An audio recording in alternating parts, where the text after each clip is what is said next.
Acknowledge, yeah, just everybody's going to find their way to their seat. Started on time. We have a full agenda. It's an exciting agenda. We got some folks.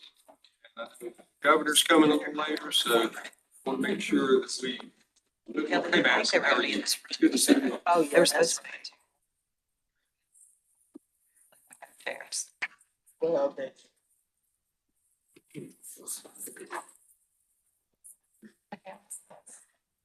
go ahead and get started. Good morning. Our task force members, agency staff, and to the public. Honored to co-chair this task force with Lieutenant Governor. Lieutenant Governor, any comments you'd like to Yes, make? I just want to say welcome to everyone. Thank you for coming, spending a Monday of your summer with us. We're glad the weather's finally changed and we're enjoying each other's company. We're here to get some good things happening. So thanks for being here. Yeah, appreciate your all's time. We planned the weather to be cooler just so you all would be here today. Lieutenant Governor. Thank you, Lieutenant Governor. Please note that video of this meeting is being recorded and live streamed by WebEx, which is up and running now. Let's review our state public records policy. Meetings of this task force on child care and early education are public meetings. The state of North Carolina public records, ethics policies do pertain to our work. Thank you to the Office of the Governor for facilitating public records trainings for our members of the state task force. And thank you to members who have completed the training. It's optional for state employees. If you are a member and you have not done your training yet, if you will reach out to Samantha or somebody, they will help you get that. I think most of you have done it, but if you haven't, just let one of us know. I'm going to read our conflict of interest language aloud in accordance with State Government Ethics Act. It is the duty of every committee member to avoid both conflicts of interest and the appearance of conflicts of interest. Any committee member has any known conflict of interest or is aware of facts that might create the appearance of such conflict with respect to any matters coming before the committee today, please identify the conflict or the facts that might create the appearance of a conflict to ensure that any inappropriate participation in that matter may be avoided. If at any time any new matter raises a conflict during the meeting, please be sure to identify that at the time. Any task force members have conflicts to disclose, please raise those now and we will capture them in the meeting minutes. Anyone have any? Out of an abundance of caution, I do serve on the local not-for-profit preschool program in Greensboro. They're a 5-star rated and a 5-star license from DCDE, but they do not accept CBT. Duly noted. Thank you. For anyone else? All right, let's move on to member updates. First, I'd like to thank Michelle Logan of Thermo Fisher for her service and welcome to the task force our newest member, Jennifer Aiken. Jennifer serves as Vice President of Strategic Alliances and White Oak Collaborative at Blue Star Families. Jennifer, I've already had a great time talking to you this morning. Take a minute and tell everybody about you. Thank you, sir. Hi, everyone. I'm Jenny Aiken. As he mentioned, I'm with Blue Star Families. Blue Star Families, lowercase, are currently serving military families. So they are the active duty National Guard and reserve families in your state. And believe it or not, childcare is one of our greatest challenges. We move every 2 to 3 years. And as you know, with childcare waitlists, that can make it quite difficult as you come into a new state. And because spouse employment is so tightly linked to childcare, it's also become a national security issue, not just within the state of North Carolina, but nationwide, because military spouses are unemployed 6 times the rate as civilians. They're the most unemployed demographic in the country. Personally, I was a military spouse for 11 years. I have made that transition from a Blue Star family to a Gold Star family. I lost my husband a couple of years ago to a toxic exposure cancer. So not only have I experienced the childcare situation as a military spouse, but I am also now experiencing it as a single mom of 2 amazing children, ages 4 and 10. And I cobbled together childcare. You know, I've got a great daycare for my daughter that's year round, but my son's 10. He's in that fun in between time in the summer. So we've got grandparent support, village support camps every now and then, and the occasional Minecraft video game while I work from home. So anyway, I have been working on childcare issues now within the military community for about 6 years. I led a work group during the pandemic, addressing and triaging emergency childcare during that time. I'm delighted to be here. I'm a nerd and an applied researcher at heart, and today lead strategic partnerships at Blue Star Families, the largest organization supporting military families. So thank you. Honored to be here and to learn from all of you and to represent military families here in North Carolina. Jenny, I think you're going to be a great addition. We're glad you're with us. And I want everybody to take a minute during one of the breaks. Go up and introduce yourself to her and tell her what you do and why you're involved in this. Because you're in the club now, so you need to know everybody, and we're excited about it. All right, next, this is first meeting since House Bill 412 was signed into law just a few weeks ago. I wanted to review some of the highlights. A lot of folks in here were involved in that, and participated in it, and a lot of discussions between the House and Senate. There were a lot of things that people had questions about, some things that the House wanted to do that the Senate didn't want to do, and vice versa, but we got to a good place and passed it, and when the governor signed it, we were all thankful for that. Let me just run over some of the highlights. Regulatory reforms and flexibilities in this bill are a result of hard work and collaboration among stakeholders in the child care and early education, including but not limited to, a lot of you all are here, the North Carolina Licensed Child Care Association, the North Carolina Alliance of YMCA's, Family Child Care Home Providers, the North Carolina Chamber, the North Carolina Community College System, the Division of Child Development and Early Education. Most of the provisions in this bill are options, not mandates. These flexibilities and reforms mostly address either staffing or property, because these are the two biggest cost drivers in child care and the primary barriers to expanding child care supply in our state. In the property area, this law asks DHHS to develop a plan to separate the Quality Rating Improvement System, we all call it the QRIS, from requirements and payments for participation in the state's child care subsidy program. Allows lead teachers to be responsible for no more than 2 groups at a time. Clarifies use of school property for after-school care. Updates the group size for each age range without changing the student-teacher ratios. Exempts certain Department of Defense child care homes from child care license requirements. Updates building code rules and creates a licensor work group to examine streamlining regulation requirements related to the physical structures of the licensed child care facilities. In the staffing area, this law allows alternative pathway for early childhood education for professionals to become lead teachers through 5 or more years professional experience, and directs DCDEE to consult with community college to create a new course that makes it so. We have much more work to do, but this legislation takes several important steps forward. And let me just, before I ask for updates from that group, I will just say that a lot of the things that went in this bill were the work that's already been done in here. So, I mean, the way I looked at it and we looked at it was we need to be turning out product as we're moving through this process. So this was the first step. And although there's some more tweaking to be done, I think it all went pretty good considered. Now, to any members of those groups that I talked about, do you have anything you want to share? Anything from the chamber, Sherry, or anybody that worked on, a lot of you all worked on all of this. I just say thank you. I'm sorry, Sherry Melton from the North Carolina Licensed Child Care Association, and I just say thank you to the General Assembly. And I'd point out that from our perspective, the Licensed Child Care Association represents private child care businesses across the state of all sizes, everything from multi-state corporations to single-site mom and pop shops. And I just say that the General Assembly asked us to bring them regulatory reforms.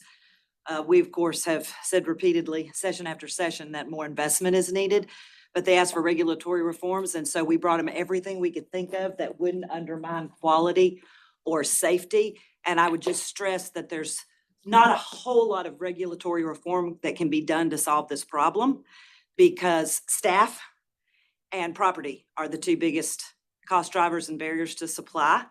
And you can't deregulate property and staff costs and childcare. So we really have to look at probably other solutions. There's not a whole lot more regulatory reform that can be done, and regulatory reforms cause a problem in the insurance industry. And without liability and abuse and neglect insurance coverage, you won't have any childcare businesses. So thank you very much to the legislature and to the governor for signing the bill. And that's a good segue into me introducing the governor. I'm honored to welcome Governor Stein. We're grateful for your leadership in initiating this task force and your administration's work to ensure better access to affordable, high-quality childcare, safe childcare, as we always talk about, and early education across the state. Governor Stein, welcome. Bergen, thank you so much.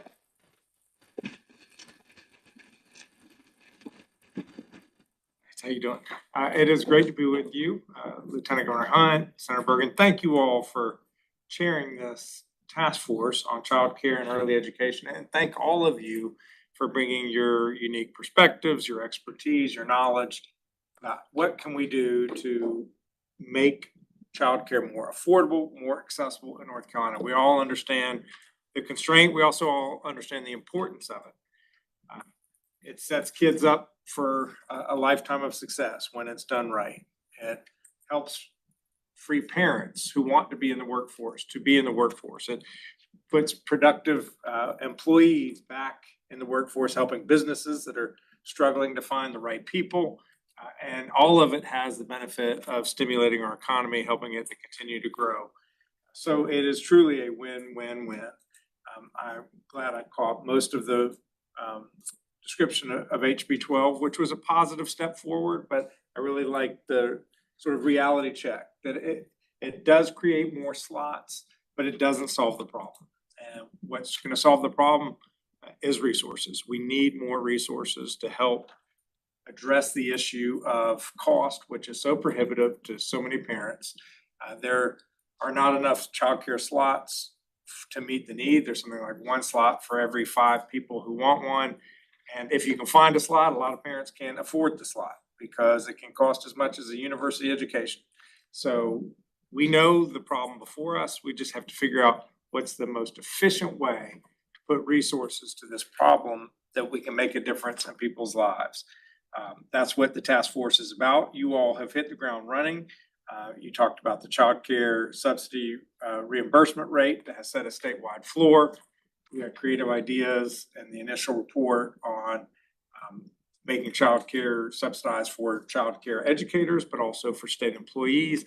There are lots of ideas out there, and I want y'all to keep being creative and then help us figure out how we connect the dots between a good idea and actual policy that makes a difference in people's lives. And so that's the whole purpose of this task force. It's why each of you raised your hand and said, I'm prepared to serve. And I'm just so incredibly grateful to you for that. I know that y'all have on the agenda today the issue of childcare as it relates to natural disasters. Been so appreciative to Senator Heiss's leadership on helping the legislature come up with a plan to help Western North Carolina recover more broadly. But this issue of childcare is a unique and important issue because it's necessary infrastructure for any recovery. The feds had 250 million set aside for a child care block grant for disaster recovery. We're working with our congressional delegation to try to do everything we can to make sure North Carolina gets its fair share of that piece. And then the state appropriated $10 million. And we're trying to figure out what can we do to extend the impact and reach of those funds to support child care programs in Western North Carolina. I know we have Cheryl Leonhardt and CeCe Weston, who are 2 child care providers, to talk about their experience for you all, to you all today. But my main reason in being present today is to just say thank you for what you're doing to try to help us solve this really important issue facing the people of North Carolina. Governor, this group doesn't come up with just good ideas. We come up with big ideas. Big idea. That lights up when we have a big idea. Where it's at right now, but it's over here somewhere behind me. But I love it. if you got a great idea, we'll see if we can light it up right now. Thank you for coming today. We appreciate you coming to visit. Thank all of you. Appreciate the hard work you're putting in. Thank you. Good to see you. Let's give the governor a big.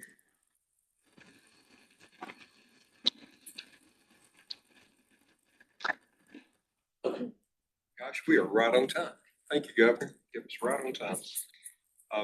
Okay, when we met in June, we selected 6 recommendations for our preliminary report.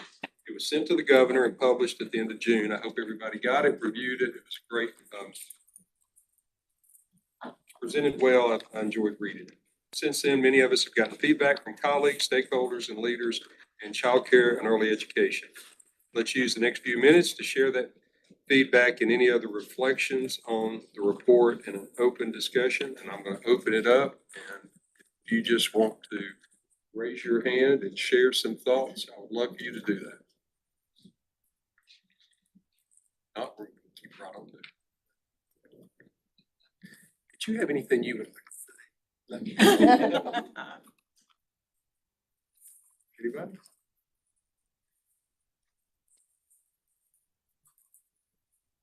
Lieutenant Governor, anything? No, I would just like to say that one of the things I've been doing lately is going around to different large businesses. And every time they ask me what they could do to make things better here in North Carolina, I always say, you could have in-house childcare, or you could help fund what we're trying to do by getting a fund together from different companies to give grants to childcare. So, and they seem very interested in that. So we're gonna make this happen. There's been a lot of discussion, and I've talked to numerous folks that have reached out after hearing about the committee and task force, and then after seeing the report, just wanting to know more in general. But I've also been have a lot of folks reach out saying, if you pay us this much, we'll do this. And of course, you know, we're in that dilemma of money and services. So one of the things that some of us are doing, we're talking organizations, and a lot of them are prepared to step up and start doing some things. So hopefully we'll have a report on that in the next month or so. Some ideas coming from there. Anything from public schools, and y'all find a bunch of property that you're ready to let people use at no cost and all that, so we can do that. We still are on the quest, and I think today we're going to hear from some folks from Harnett County that are working on some good things. We've been working on that. Say, be involved in something, try to set the example. So we're going to try to set the example and doing some things there that are very interesting. Anybody else? Well, I showed that we're supposed to take a break already. Is that true? It is, we skipped over a couple of opportunities for member updates real quick, so Okay, if we let's have go back to a that. minute for that, we can go backward, not to pick on anybody, but You- Erica, do you have any updates about the NC Child report that we heard about? Sure, you can read for yourself. Perfect. At the last task force meeting, thank you so much for allowing Neil and Leanna from our NC Child team to present on some conversations they had been having with several childcare providers around the state. And they finished compiling that information, and there's a report in front of you, building blocks and bottom lines. And if y'all ever need anyone to create the best title with great alliteration, Leanna is your girl. There's also just sort of a one sheet with a few kind of highlights. But I think you all can guess most of what's in here. It's right now the model isn't necessarily working well for most business leaders, and we've heard that from providers who've spoken in the room. But it just looks a little bit more clearly at specifically where the revenue is going in terms of expenses across a variety of different providers, including some of our for-profit licensed childcare providers, a couple of nonprofits, and then some family childcare, really kind of showing a big picture view of that. And there are some policy recommendations. You'll notice that they line up fairly closely with what the task force put out. So I guess I should have said that when you were asking for feedback on the recommendations that we did as a task force. But I'd love to highlight that if you all have time and would like to review it at your convenience. Thank Who you. else?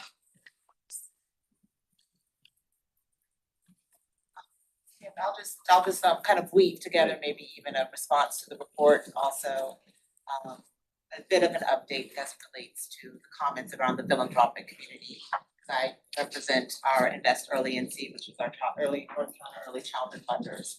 And we are anxious to continue conversation with you all about how we can work together with the financing pieces of this plan. And just wanna say that out loud. I know we've got some emails kind of trading and maybe lagging a little bit, but we'll close that gap soon. And we've also are paying close attention to what is the updates from the task force report we met last week, and we look forward to really aligning our activities there. So I just want to give that as an update to everybody and continued thanks for all the opportunity to be here at this table and for what we continue ahead to ahead for children and families. Thank you, Mika. And then talking to her and others in that community of folks that so support the state of North Carolina, a lot of different initiatives.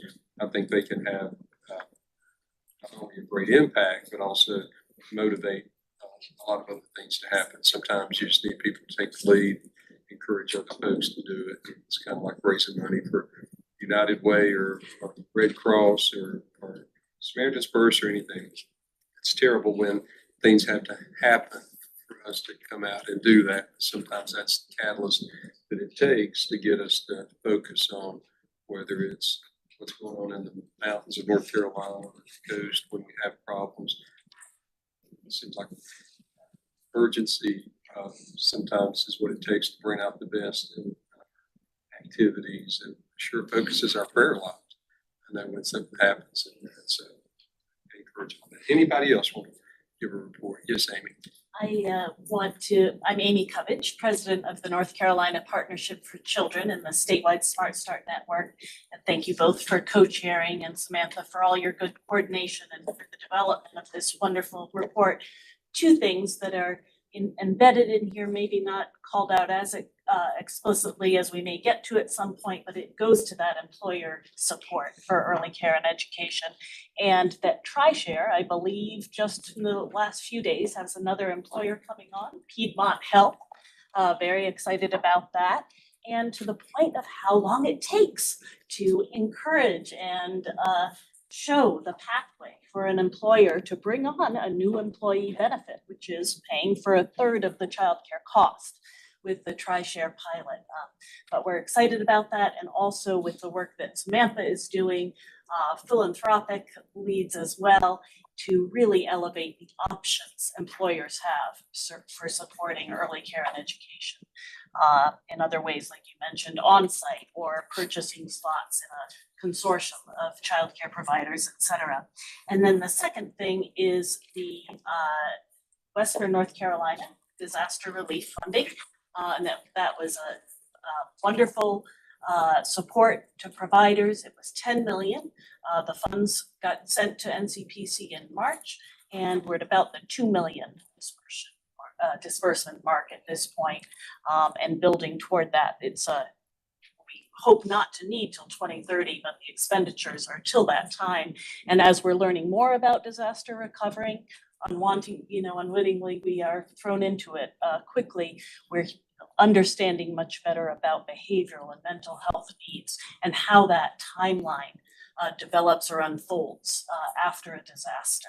So it's probably with great wisdom that the General Assembly put some longer time in place, and the federal disaster relief funds as well that Governor Stein mentioned, 250 million available to any state that has had that disaster. That was from the fall though, so I don't think it's going to include the Texas floods, et cetera, but it will include a lot. So we don't know how much will come to North Carolina, but that too is to really look at building the capacity, the rebuild efforts that may not be what we think of as that disaster relief, that's the fencing that's needed, the clean water that's needed, bathrooms, portable facilities, et cetera, that were needed immediately. But now there's that rebuilding that is so essential. Thank you. I'm Beth Messer-Smith. I'm with Moms Rising, and we've been doing a lot of work trying to translate the report out to parents and what they're experiencing in their daily lives. And the thing I'm hearing most from families is gratitude to see momentum. There are people talking about this, that people are taking the crisis their families are facing seriously. And a lot of hope that, like you said, that we can move a good idea, that we can move from a good idea to policy, as the governor was talking about, because families I'm hearing from are feeling pretty desperate. has been a long summer with people trying to cobble childcare together for school-age children, for young children. And so I think there's a lot of gratitude that we're having these conversations and a lot of hope that we can get them across the finish line. And I think people do feel heard by knowing that at least these conversations are happening in Raleigh. We have people in all 100 counties, and oftentimes they feel very disconnected from what's happening in the legislature, in the Capitol. And so I think it's important for folks to feel heard, and I appreciate that we're doing that here. Thank you all.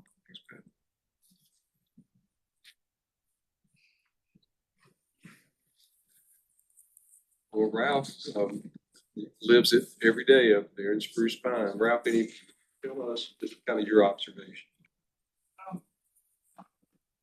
In some ways, a lot of our providers are all over the board. Those that have had significant physical damage to their facilities, some that had interruptions, timing in services, those kind of things.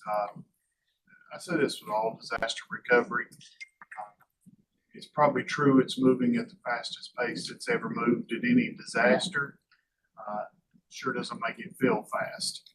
That's coming in, and a lot more is needed on the ground that's even appropriated, and it's dripping.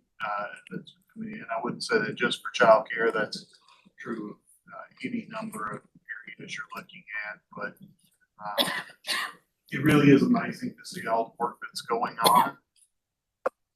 Everybody I've talked to, it's got about 2 weeks till school's opening and everything else is starting, and everybody's plans have to be back together, and others. There's also this hopefully delay on people signing up. The number of people signing up for programs appearing to be lower than it has traditionally been. There may be some population shifts for that, but again, it could just be a delayed time. And so we're waiting to see how that all balances off with the Head Start programs as well as the state programs. So, and kindergarten enrollment. Kindergarten enrollment's some of our lowest numbers we've seen in a very long time across Western North Carolina. So we're hopeful that the legislature will finally wake up and decide it's time to do the full budget this week over again. Little movements, not necessarily related to childcare for some have-to things, but we've had a lot of conversations about, oh, sure, we'll be back, but we're waiting on that to actually materialize. So. Ralph, do you think as far as kids in kindergartens, have a lot of the younger people that have little kids moved away for either work and or housing? It is, I think it's clearly tied to the housing issue. I think some of what will be some of the best jobs that families could have. 2 nurses at the hospital, maybe one of my hospitals talking about, they worked there for a year and there's still no housing option available within their price range. So people are having to make choices to live elsewhere. Yes, it's clear that the storm, simply say, took a lot of houses offline in Western North Carolina, and it made a housing crunch worse that we're dealing with. A lot of homes to rebuild, and hopefully that's coming soon, and private money to rebuild them, but the average price of a home is reaching an area that the average incomes for a family just don't support, and there's a disconnect. And what's moving into the community is predominantly 65 and older retirees, which is raising your average age population, which is lowering the birth rate, which is fewer students enrolling in early childhood and the public school system. So that's the mark we're in right now. Love to see a lot of things kind of come to reverse it. Yeah, it's a challenging time. Lastly, just for a couple of minutes, tell people, we had multiple rounds of funding for just give folks an idea of the amount of money legislators that the legislature has already allocated and kind of how that process is. So I guess I'll start with, for those who haven't seen it, yet the governor's office estimates total damage about $62 billion in western North Carolina. That is in excess of the entire state budget for 2 years. So not what we're gonna cover. Federal money's funny because they appropriate it nationwide and try to figure out who gets it. Competing with states like Florida, teams who have done this many times before. And it's the first storm like this we've seen. But the state legislature has appropriated now $2.1 billion, not including transportation funds and others. Several hundred millions in transportation funds to deal with state roads and others. Largest appropriation the state's done for anything in its history, including state bonds that we borrowed the funds for various educational and others in the past. Still hold a few $100 million in reserves and are prepared to appropriate more if we kind of see those coming. But it's, you can realize even if we put another billion, you're still putting $3 billion towards the $62 billion loss and damage. So it's a challenge to prioritize that money. And the area which we've not addressed at all is direct grant for private businesses. There've been some philanthropy work and others. There is a state constitutional provision that prohibits private emoluments. We're having a lot of discussion with a lot of lawyers about what that means and what that could mean, reaching out to the private businesses. Because I can go downtown or others and just tell you, none of that's being done with any. Some have taken some more loans from the SBA, but there's been no assistance from any level of government for any of those businesses. In some ways, that includes child care centers outside of what this.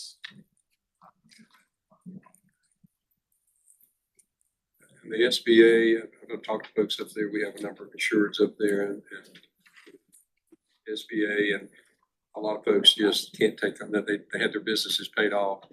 They don't want to go back completely in debt. 8 or older.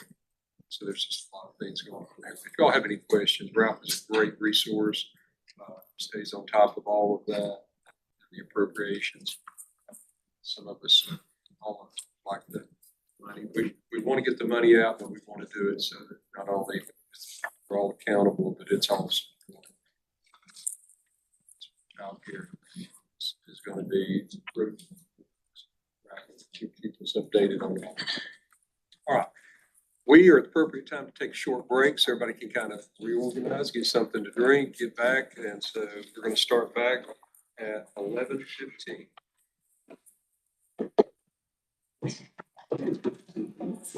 That's right. But I printed if you needed it, but I see you've got notes on yours, so that's fine. That's great. No, that's totally fine. We will pass this, we'll leave this meeting. That's unexpected. Questions or everyone really I was wondering if you were gonna be here. they really ask leaders. But at the same time, I didn't want to make the panel talk too big. I want to give everyone, especially our providers, the ability.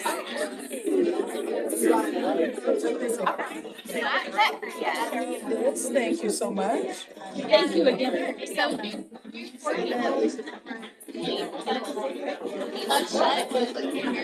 Yeah, so I might try.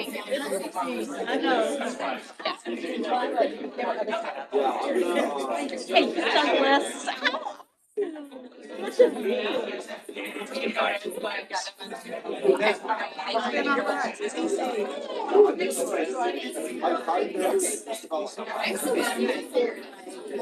He's at 40 got shut. Coming eastbound at some point. I mean, it's. Okay.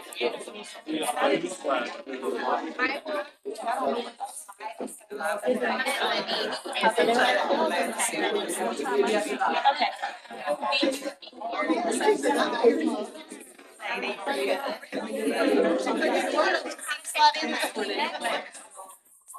find a better one. No, no. She's not wondering.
Get out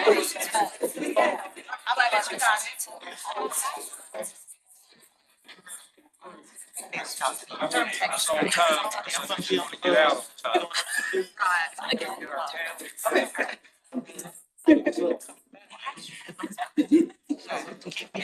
Yes, ma'am. Yes, ma'am. Okay, we're gonna have a time to reflect on the theme and what's going on, what has gone on, what is going on. Amy's going to be leading this, and the folks that are on here, and I'll try to get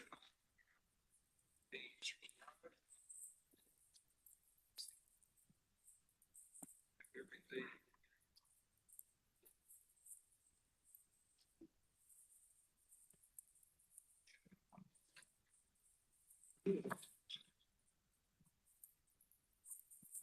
Okay. Next, we're gonna have a 40-minute panel discussion, 10 minutes of question and answers. The folks that are here are Lori Jones Ruff. Raise your hand. Over here, Lori's gonna be Southwestern Child Development Commission, Rebecca Hammond, NCDHE, DCDEE, Western Region, Cheryl Leonhardt, Blue Ridge Community Action, Quaker Meadows Generations, Cece Weston, Christine W. Avery Learning Center, and Desiree Kennedy from Grove NC. So, Amy, I'm gonna turn it over to you. Thank you very much, Senator Bergen.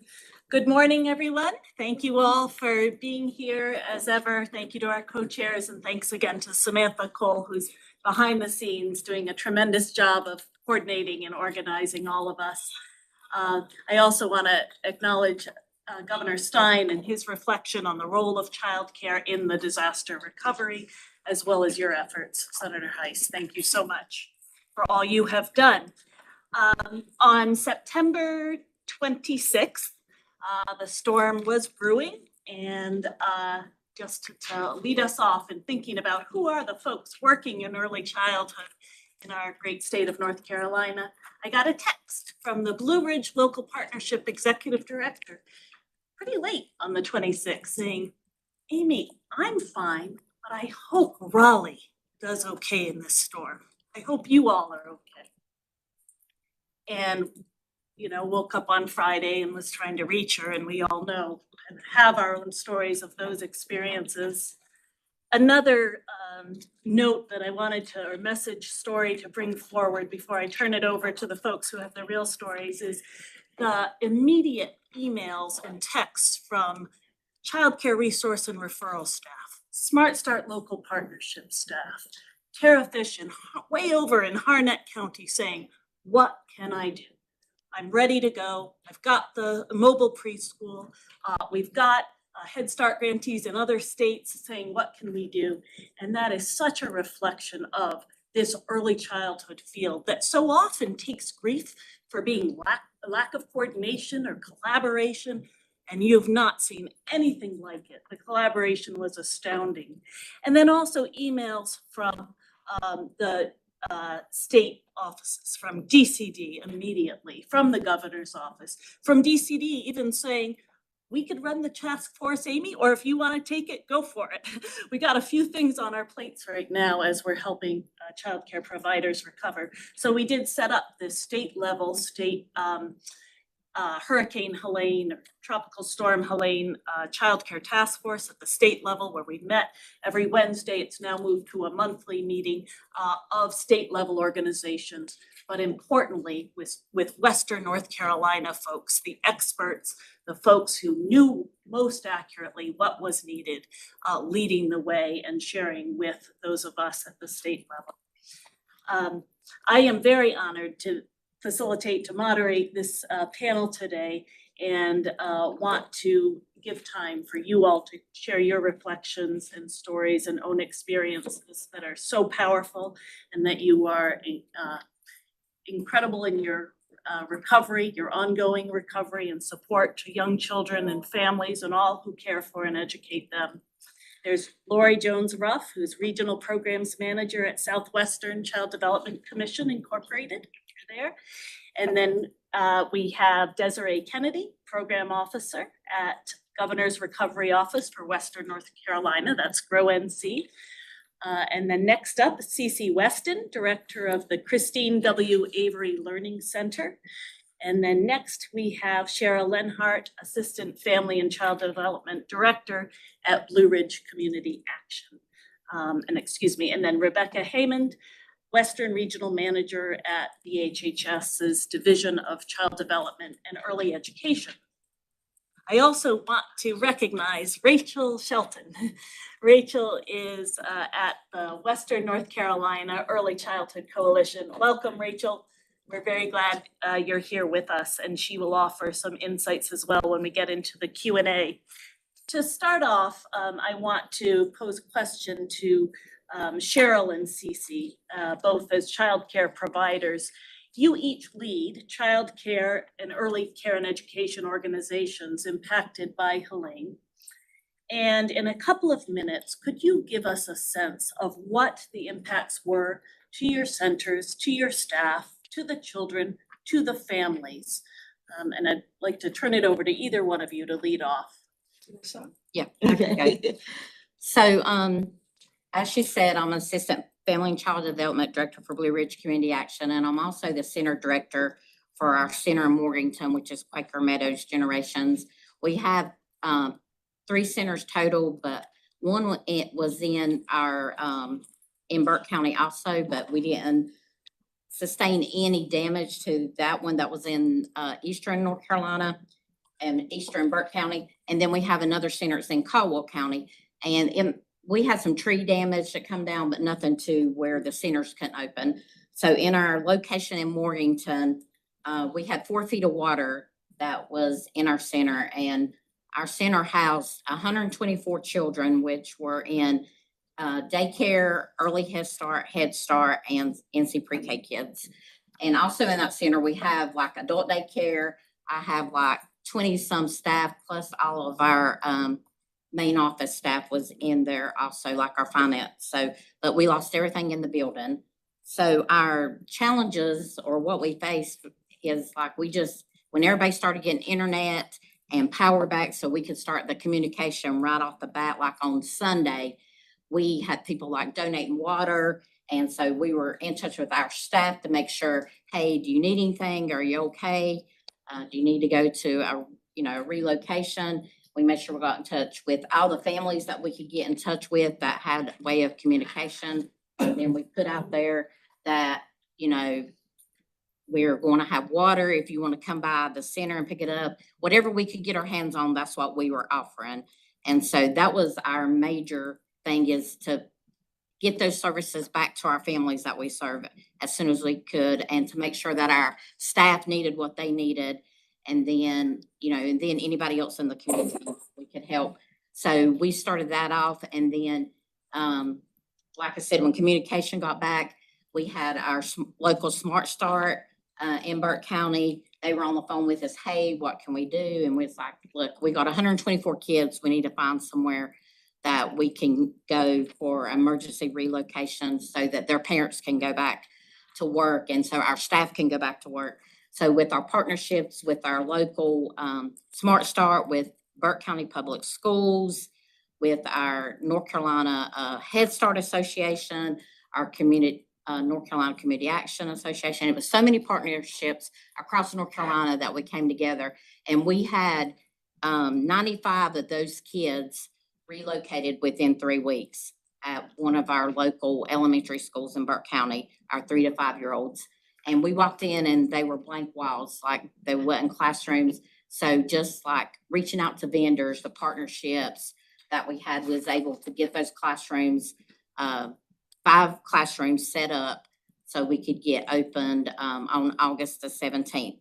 So once we got those 3 to 5 year olds children started, we started looking for 0 to 2 children that couldn't go in a public school. We started looking like where we could put those children so those parents would have somewhere. And so we called churches, and we have a church in Morganton that has let us come there. We've been there since November the 6th, and we've been able to keep serving those kids. And then we made sure that while in that process of those 3 weeks and 6 weeks of getting our kids at our other two centers that didn't sustain any, if parents were willing to take their kids there, then we sent our staff there to work, and then we sent, they want to take their kids to our center in Caldwell County or our other center in Burke County. We had our teachers go there, and then kids went there till we could get open back up. But that was our main goal, was just to have somewhere for those kids, make sure our staff was all right, and to make sure that we was getting the services to the families we served. Thank you very much, Cheryl and Cece. I feel like our story is similar. We have 3 sites, and one of our sites in Swannanoa, right beside the river, received the most damage. We literally had to replace the walls and the floors, and of course, everything was damaged in that site, completely getting rid of the furniture. In that particular site, we served children ages 6 weeks to 5 years old. And so having to displace all of those families, some of the staff even lost their homes. Some of the families lost their homes. Some of the families had to move from Asheville and Swannanoa because of their jobs being lost and their homes being lost. But trying to shuffle those students and continue with the continuity of care was a challenge to us. In our other 2 sites, the biggest thing was the loss of water. We were without water about 8 weeks. And so developing an alternative plan with DCDEE so that we could open back up for the families who were continuing to work, and for the families who desperately needed childcare was also a challenge. We had to develop an emergency plan for the water, serving the children, sanitation. All of those things were a part of the loss of the water. And so that was very challenging for us as well.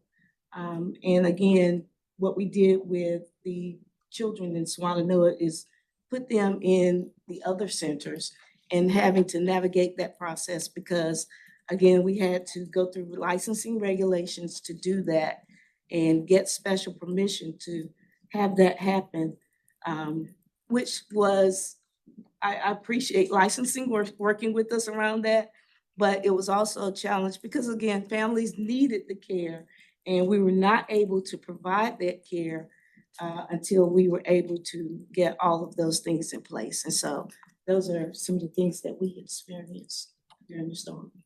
Thank you very much, Cece.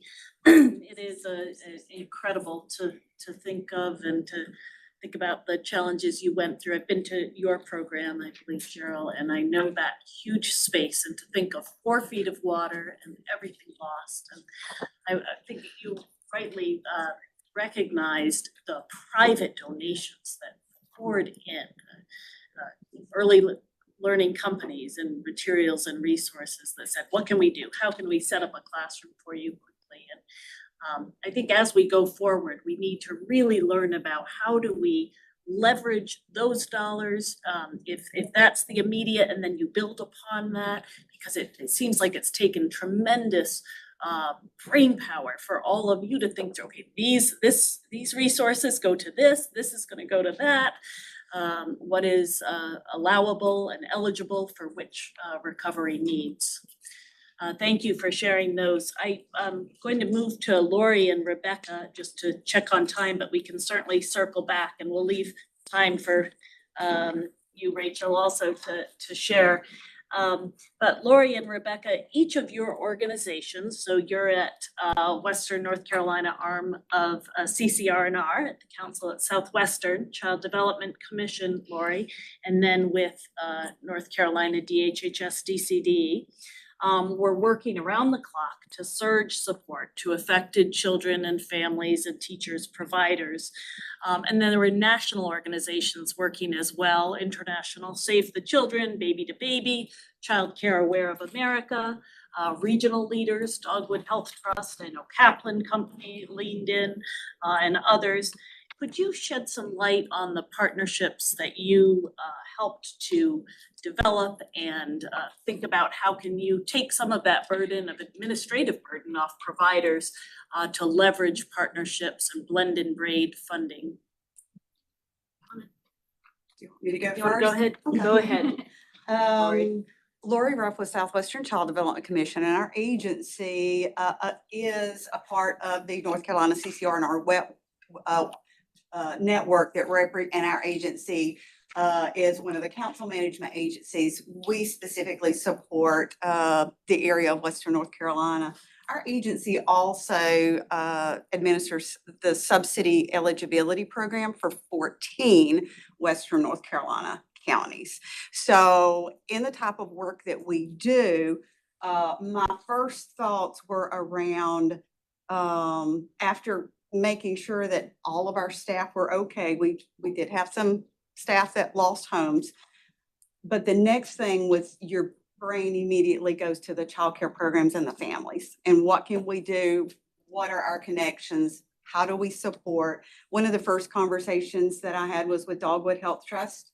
And we leaned into the fact that we do subsidy eligibility in those 14 counties, that we have established relationships through them and through our CCR and our network. And had a really good conversation with them about how they could work with us to try to get some immediate funds to the providers to help support making sure that the staff got paid. Unemployment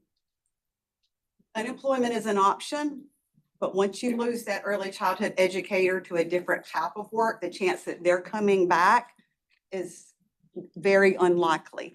And so the main thing was to keep the staff connected with that program during the time that the program was trying to navigate those next steps. So that was very successful. They were very receptive. We did a survey across the Helene impacted area in the Dogwood network. That's 18 counties. And they were able to use that survey then to disseminate funds through the partnerships that went directly back to the programs. So that was a win that we had for that. Another thing, because we are a statewide network, we are aligned with our national, which is Child Care Aware of America. And they reached out. Save the Children actually works with statewide CCR and our networks in times of disaster. So we got connected in with them. I pulled again all of the local CCR and our agencies in Western North Carolina, along with partnerships that have CCR and are embedded in their infrastructure. And we started talking about, okay, this is how Save the Children can help support. This is what we do. This is who you go to. So it made the connection easier for Save the Children and for our local agencies to do that. As a result of that, we were able to get flash grants into the communities. Flash grants help support like infrastructure, like the actual buildings, the materials and stuff like that. And then they have a relationship with Lakeshore, and they are able to get people to donate money that purchases Lakeshore vouchers, and we're able to take those Lakeshore vouchers and give those to programs that need equipment and stuff replaced in classrooms. We also connected in with Baby to Baby. That is, again, a national organization on a much smaller scale than Save the Children. They are out of California. And they do, along with Save the Children, they do what is called gifts in kind. So that is your supplies that come in like diapers, wipes, that sort of thing. At the time that everything was happening, I knew that those immediate needs were being met in other ways. And so I said to them, how long can we have this relationship with you? Because down the road, those resources are going to dry up, and what comes after that. And so they both agreed to stay with us for 2 years to commit to us being able to access those. We have got shipments from both of those organizations, and most recently we got a 10 pallet shipment in that was delivered. And I think, just off the top of my head, when I think about it, I think we were able to disseminate those into about 10 or 12 Western North Carolina counties. For those types of shipments that are going out to providers and to families in the community. I guess that's enough of me. Oh, well, you were a powerhouse out there, Lori. I really, you also were serving as interim executive director, just having taken that on. It was quite a time, but thank you for all that support to the field, to the families, and children, and to coordinating and being just magnanimous and wanting to collaborate and not seeing any reason to have any difference between what local partnerships were doing and R&R, and it was a beautiful weaving. We can build from it. Again, you hate to have a tragedy like this elevate, wait a minute here, this is all working, we can make this work, and but also that there needs for some improvements, and those have come about. I think the North Carolina Center for Childcare Health and Safety has updated their website with those immediate plans, emergency plans due to this, and it's an incredible resource now. You probably can speak to some of that, Rebecca. Sure. So many partnerships. But the one thing about the early care and education community is that we're built on collaboration already. So we built on our previous relationships with our organizations. It's one of our organizational values, collaboration it is. And we worked with government agencies, nonprofits, community organizations, municipalities. We worked with private businesses who set up hotspots for our staff so they could connect with our internal and external customers. It was truly a powerhouse of partnerships in the aftermath and continues to be. So I'm grateful that our organization is built on collaboration and that we already had those strong relationships before the storm hit. Talking about relationships and partnerships based on the nature of the disaster, we had to really lean in with information and guidance from our local municipalities, from environmental health, from our fire inspectors, and from our building inspectors, because they're the subject matter experts who know what's safe for children and who can help us determine if the structures, the facilities, the premises is safe for children. So we really leaned on those partnerships to help us determine how can we get programs back open, and programs that have communicated that they were ready to open. Can we be sure that they're safe and ready? And so we leaned on those relationships and again, that collaboration that we had already built prior to the storm.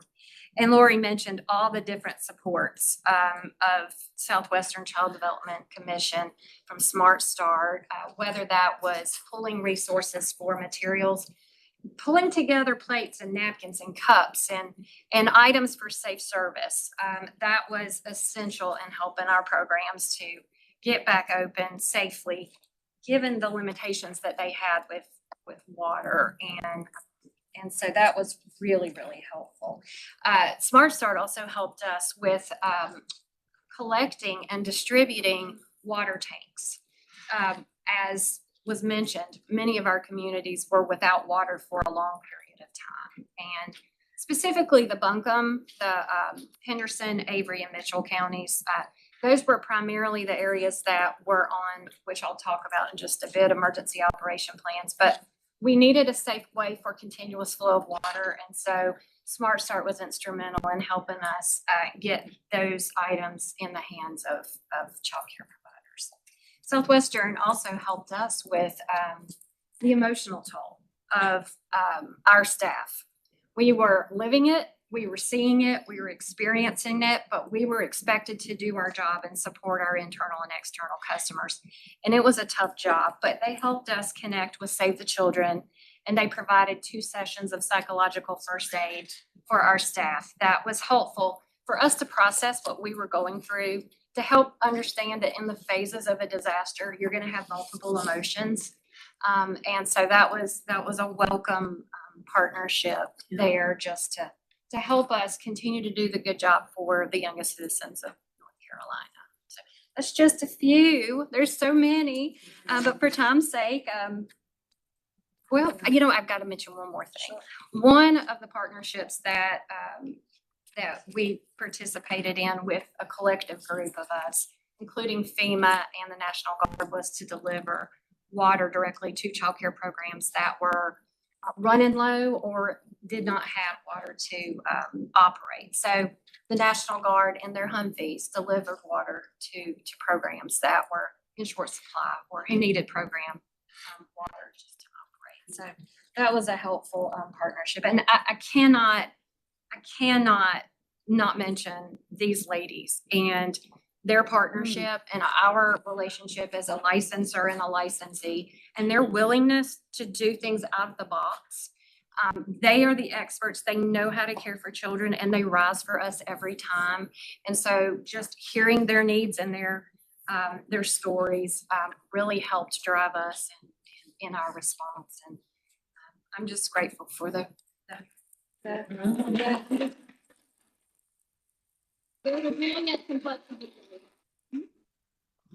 So true. And I think of the ways in which you were all partnering in diaper drives, and I was able to attend a diaper drive in Ashe County during the time, and I remember going into that wonderful cheese shop, the Ashe County Cheese Company, and just to the mental health aspect of it. I was astounded at how okay it all looked right there, just there in that moment in the store, and everything looked fine, and I'd driven through such devastation, and the ED executive director there was sharing so many devastating stories of devastation. And I said, "Are you all doing okay?" And they said, "Thank you for not walking in and saying, oh, it all looks, beautiful," which was in the forefront of my mind, but luckily didn't come out. But they said, because we're not doing okay. If we look like we're doing okay here, that's a facade. The store, you're right. We were so fortunate. The cheese company is okay. We're not doing okay here. We are really, really struggling in it. Those stories just abound of people having to dig deep to the resources of resilience to get through this time. Desiree, you are representing this wonderful Grow NC that's developed, and I'm so glad to have you here. We know your work is to make sure residents are fully recovering from Helene. And you're tracking your progress on this wonderful dashboard. There's several really great dashboards. The state auditor has a great dashboard. You've got one that I've been on, and you've got that children and childcare section on the recovery dashboard. Could you talk about how childcare access factors into Grow NC's goals for recovery? Yeah, absolutely. First, I want to say thank you for inviting us to be here. I know many of you in this room, but I'm going to start with a 1-minute synopsis of the Governor's Recovery Office for Western NC, for those who may not be super familiar with the work we do.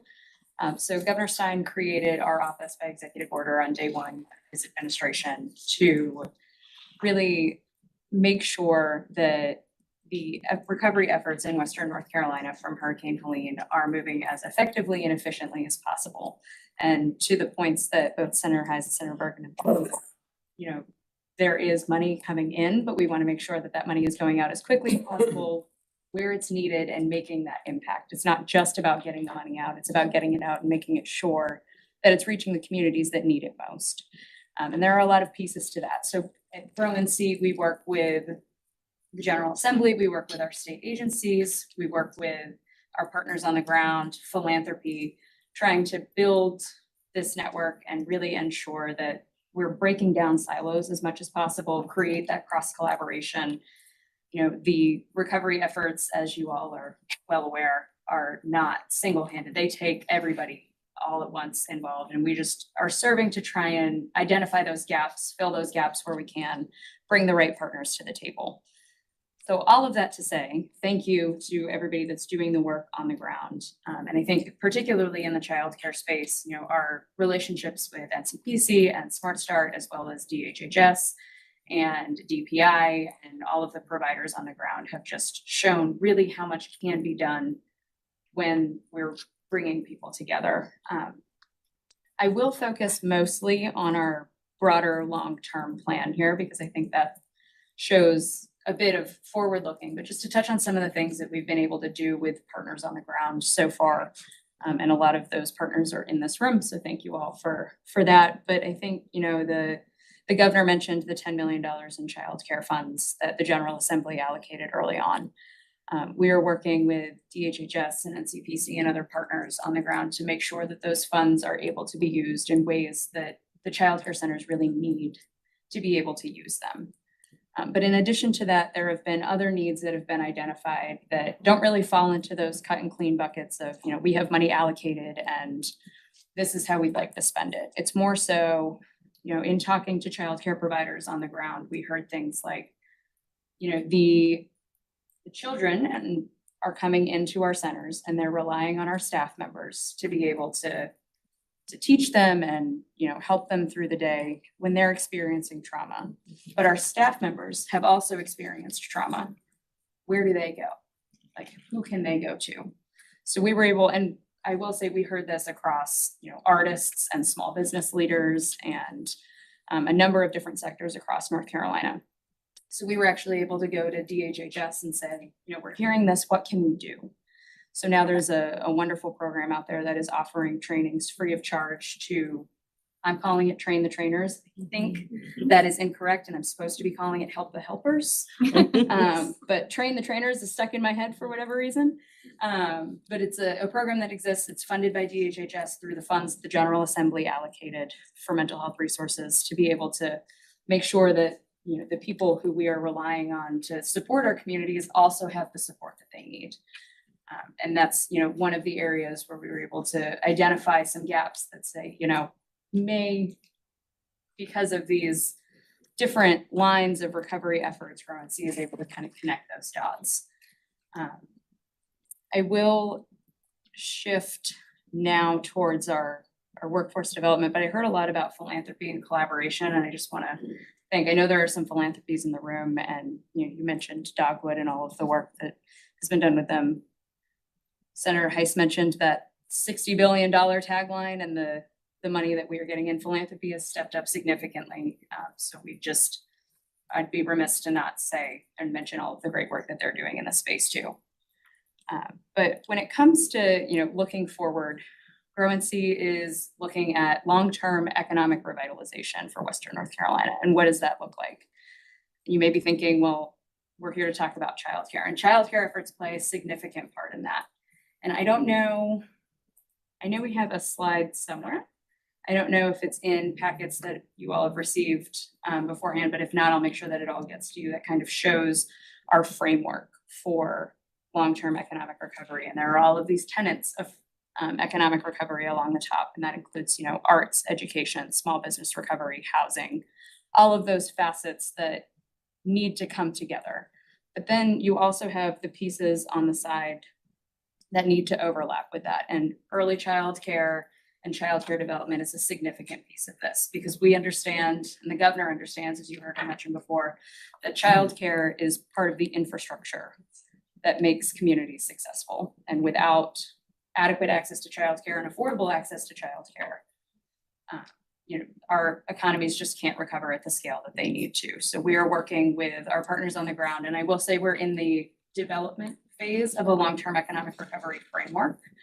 So we are early on in this process, but Sharon Decker, former Secretary of Commerce, has come on to kind of lead this effort for GrowNC and is out in the community talking to people. And I just want to reassure everybody that childcare will be a huge part of that, and also make the ask that, you know, as you all are putting together recommendations, and particularly those in the West, you know, we'd love to make sure that we're getting all of the perspectives and the sides and we're not missing anything as we're building out this framework. I'll pause there. Thanks, Dee. Yeah, thank you so much, Desiree. I want to give time for our Zoomer, Rachel. Hi. You are program coordinator at Western North Carolina Early Childhood Coalition, and you and your colleague Greg Borum have been steadfast in elevating what we know we have to lead with, which is meeting children, meeting people where they're at in early childhood. If you're worth anything as an early childhood teacher, you would say that's the number one thing. You meet children where they're at, and you keep saying to state level organizations, slow down or think ahead or think broader or get smaller and focus in on, we don't need books right now, we need diapers and wipes and formula, or enough of that already, we need XYZ. Could you share some of your insights? We're gonna wrap up and then I wanna turn to you all too, to share your last advice for the group on how can we do better? How can we learn from this and apply those lessons for the future inevitable disasters that will hit? Thank you, Amy, for that introduction. And yeah, so with the Western North Carolina Early Childhood Coalition, we have been organizing in collaboration with Amy and the statewide Helene Task Force, Western North Carolina Recovery Rebuild Network, to focus on childcare recovery. And we've been meeting since October. So, you know, many of us lived through the storm and then immediately started seeing the need for this to lift up the needs of folks who had this experience, childcare providers, business leaders, families, and others who could lift up the needs going forward. And we've learned a lot in, you know, almost a year now, what recovery looks like and what it looks like for childcare as we move further out from the storm. And I will say that the needs still exist. I think our childcare providers spoke really well about this. But just a reminder of the level of stress and that these providers were under for living through this storm themselves, trying to figure out childcare themselves, and then also trying to figure out how to provide this service for families. My family, as I'm sure many others across the region, had late night conversations round and round about when do we think school is going to start, what is our family going to do, and just how stressful that was, in addition to figuring out how to, you know, get spring water for us and our neighbors, and how to find groceries and how to get around. So I think as we lift up the needs going forward, it's to unburden those that have been very burdened by the storm.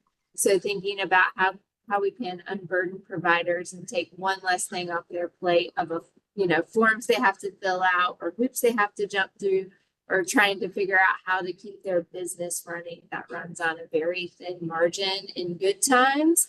And so I think this task force is really important for lifting up those needs across the state, and how that's even more important when a disaster hits. So how can we focus on the needs of people who live through the storm and unburden them? And secondly, just a reimagining of what can happen so that we are better prepared next time. What happens if there's no communication? What happens if there's no water? You know, I think we've learned a lot of lessons from that. So yeah, in the interest of time, I'll stop there, but thanks for letting us lift up those needs. And the needs of childcare in Western North Carolina, I mean, they continue, they remain. We have a lot of centers that are really struggling, not because their physical building is damaged, but just the economics of running this public good and business and model is so challenging. So how can we support those essential services going forward? Thanks, Amy. Thank you very much, Rachel. And then to all of you in these last 5 minutes, if you could each take a minute or so. Started a little late into our sessions. Oh, yes. Everybody's got notepads, sticky notes. They're gonna give us some ideas. We're gonna write them down so that these get submitted. So be thinking as we want you all to tell us what we could do to make it better. Hopefully you'll never go through this again, but we need to plan like we're going to. So give us some great ideas. Great. And I just got notice that we can take 10 minutes. Okay. Yeah, so you all share the ideas and then we'll take some questions for the Whoever last writes the most ideas, I'm gonna give you a prize. who'd like to start? I'll start. One of the things I think about is that I do appreciate that the money continued to come to sustain the staff, because we were already in a crisis with childcare staff, and that was very crucial in sustaining the staff, so I do appreciate that. But one of the things that does not often get discussed is the idea of food. And I say that to say that a lot of families, even now, a lot of our Swannanoa families don't have grocery stores close by or markets that they can shop at. And so we contracted with one of the local farmers to bring food boxes to the center. And we were giving them out to the families, and now the farmers can't do it anymore. And so that's becoming a bigger challenge for families, and not just families, but childcare centers too, because we do feed the children. Our centers feed the children breakfast, lunch, and an afternoon snack. And so having to navigate that whole system and be in compliance has been a real challenge for us. So I just wanted to put that out there. That was part of the healthy opportunities. Yes. Yes. Thank you. I can go next. Really, what she said about, and the resources, we just need, I mean, what we saw during this time is just the resources of having to make sure that those families, you know, got what they need, the water and food, but just to remember and to stay updated on what partnerships that you have in your area and that you can collaborate with. I mean, not just when it's a disaster all the time, because there's so many resources out there, and a lot of times we don't know what those resources are. And go paperless on anything you can. We lost so much that, and I think too, the money and how it helped our families, like the subsidy, you know, families didn't have to worry about it there for a little bit. But just helping to sustain our staff, you know, during that time, I guess we still had stabilization money coming in, and that ended in March during, you know, the time. And we thought maybe that would continue, especially for the Western North Carolina counties and stuff, just to help us get through trying to keep our staff, and like for us still rebuilding. If everything goes all right, we should have kids back in our building on August the 25th. But we're still in the process of building, but everything's going good. We hope the contractors will release the keys to us and say that we can be back in on August the 15th, and then kids come back on August 25th. But just that's a big thing, is just what money can be like in emergency cases, and just to continue to have staff. I mean, we went for like 3 weeks, and the staff that was at our building and that we lost everything in, we continue to pay those staff, even though like they were doing some stuff from at home, like doing trainings that, you know, they could keep, you know, and then like I said, we did send them to other, but I mean, just having those emergency funds in those cases, like how can you still pay your staff when, you know, you're not being able to bring kids in and all that stuff. So I think that's the big thing, is just that extra money, and kind of look at that it did help childcare programs, even though it was during COVID, and then it did go longer. But then when it ended, you know, then we're trying to, okay, how can we get that extra money back? Yep.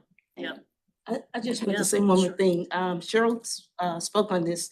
An electronic system would be ideal, because when we were having to move families around and we brought staff into our other sites to work, then we had to redo the paperwork all over again just to meet the licensing standards. And so if there were an electronic system statewide that we could just plug into, so that we wouldn't have to continue to redo it again.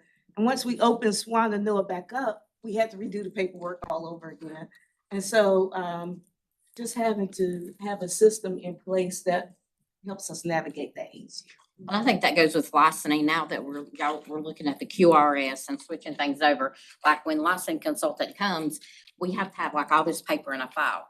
And like she said, if we had somewhere, and they did switch, so we're now all the background checks are in a system, and licensing can see that without us having to keep those, something like that, so that all that stuff can be somewhere where we don't have to keep those papers and our licensing consultants can say, okay, they've got all this done, have all this uploaded, and when they come for the visits, they don't have to go through all those files. So just, that would help too. Yes. Thank you. Working on it. I know. I was looking at It's a slow process, but we are working on it. It'd be like doing redeterminations and stuff, if it was all where you could just do it and didn't even have to bother them for the paperwork. And just stop by to see a site visit. Absolutely. Yeah. Next, next January, is that when it's gonna happen? I hope that there is a solidified plan with payment in place by next January, yes. There you go, see? Yeah, You all thank see? you. We can- Anyone else? Yeah, Lori or Desiree? I would say from a support organization lens and CCR&R, we have always required our CCR&Rs to have meetings with their local support organizations in the communities where they work. But this was a totally different animal. And I think what I learned the most and my biggest takeaway and what I encouraged other CCR&Rs to think about was to actually embrace the idea that our providers have to have an emergency preparedness plan, right? You guys have to know what you do in case of an emergency. We need to think like that too. And because what happens in a situation like this, the unintended consequence of reaching out and trying to help and trying to support means that the providers get inundated with 5,000 calls and they are having to recreate that conversation over and over again. So at the CCR&R Institute, we actually did a session and I invited, and Amy was one of the panelists, Rebecca was one of the panelists, and we talked about what would it be like for our CCR&Rs to actually create in advance a plan, an emergency preparedness plan, so that I have a task. I know what I'm supposed to do in the event that this happens. I know what I'm supposed to do so that we are not bombarding and also stepping over each other. Because, you know, when we started having conversations, we realized that I had not only reached out to Dogwood, but like 20 other agencies had reached out to Dogwood. And so they were hearing all of this chatter. The conversations were a little bit different, but it all led back to the same place. So that's what I would encourage, like particularly local communities to think about, like, how do we support childcare programs in the event of a disaster? What is my role in that? And really lean into that now. And in those meetings that they're having is to really talk about that and make that a priority. When you talk to those disaster management folks at county levels in particular, they say, oh, yeah, we definitely need early childhood here. We definitely need the R&R. We definitely need the local partnership. We just hadn't done that before, but definitely. So they're welcoming, they see the need for it and for being a part of a disaster management plan. But then also you're saying those support organizations themselves having their own plan so that they're not overburdening providers. Yeah, thank you. And I would just like to say, you heard our governor speak on behalf of childcare being essential infrastructure. Desiree touched on that as well. I just ask that you carry that away and help us with that message. I know we're speaking to the choir here. We're all here because we all believe that, but let's just carry that forward and remember power, roads, water, childcare. They're all essential to having a community rebuild and recover. So Yeah, thank you, Rebecca. And Desiree, a final? I say, I know we're short on time. I saw Yeah. Samantha come back, so Yeah. I'll keep this short. I just want to say, you know, as we're talking disaster recovery, there's a lot of focus on that initial response period. And there should be, right? There should be a lot of resources focused on how do we improve that period moving forward. But I think we also need to take a longer term or a 30,000-foot view and look at the longer term recovery efforts and building resilience into these pieces.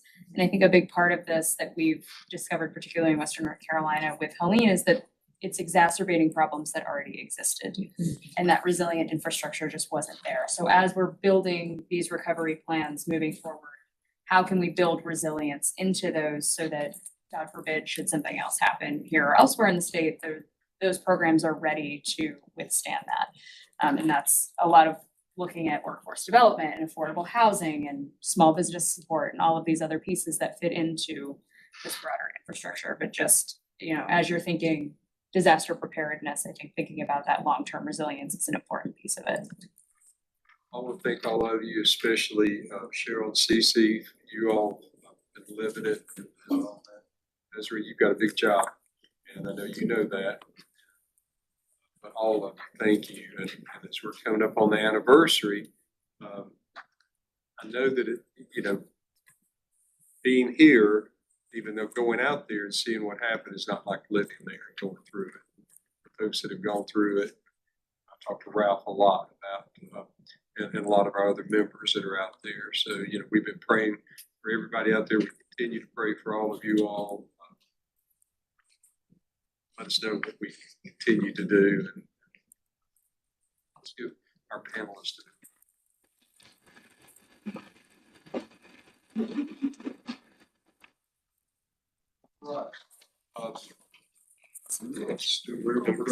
lunch is at 12:30, so we're going to be getting ready for that.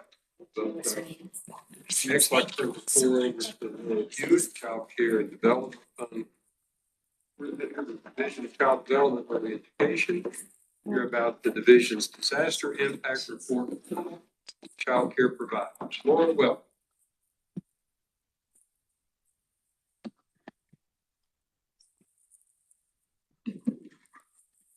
You all, Desiree, all of y'all can be able to stay around. Or ask questions. Okay, thank you. Those people will ask y'all questions.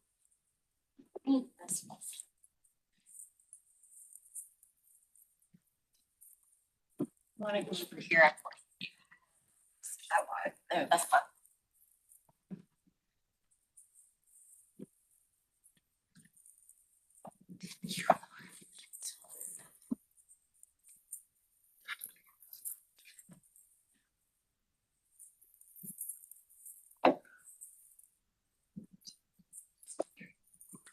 Thank you all for having me today. I am the Child Care Development Fund Coordinator at the division, and one of my responsibilities in that position is to work with the team to create work on application for disaster recovery grants. And so I'll tell you a little bit about a couple of those in the next few minutes. So I want to share a couple of reminders. How did you say it goes forward? Oh, I tried that.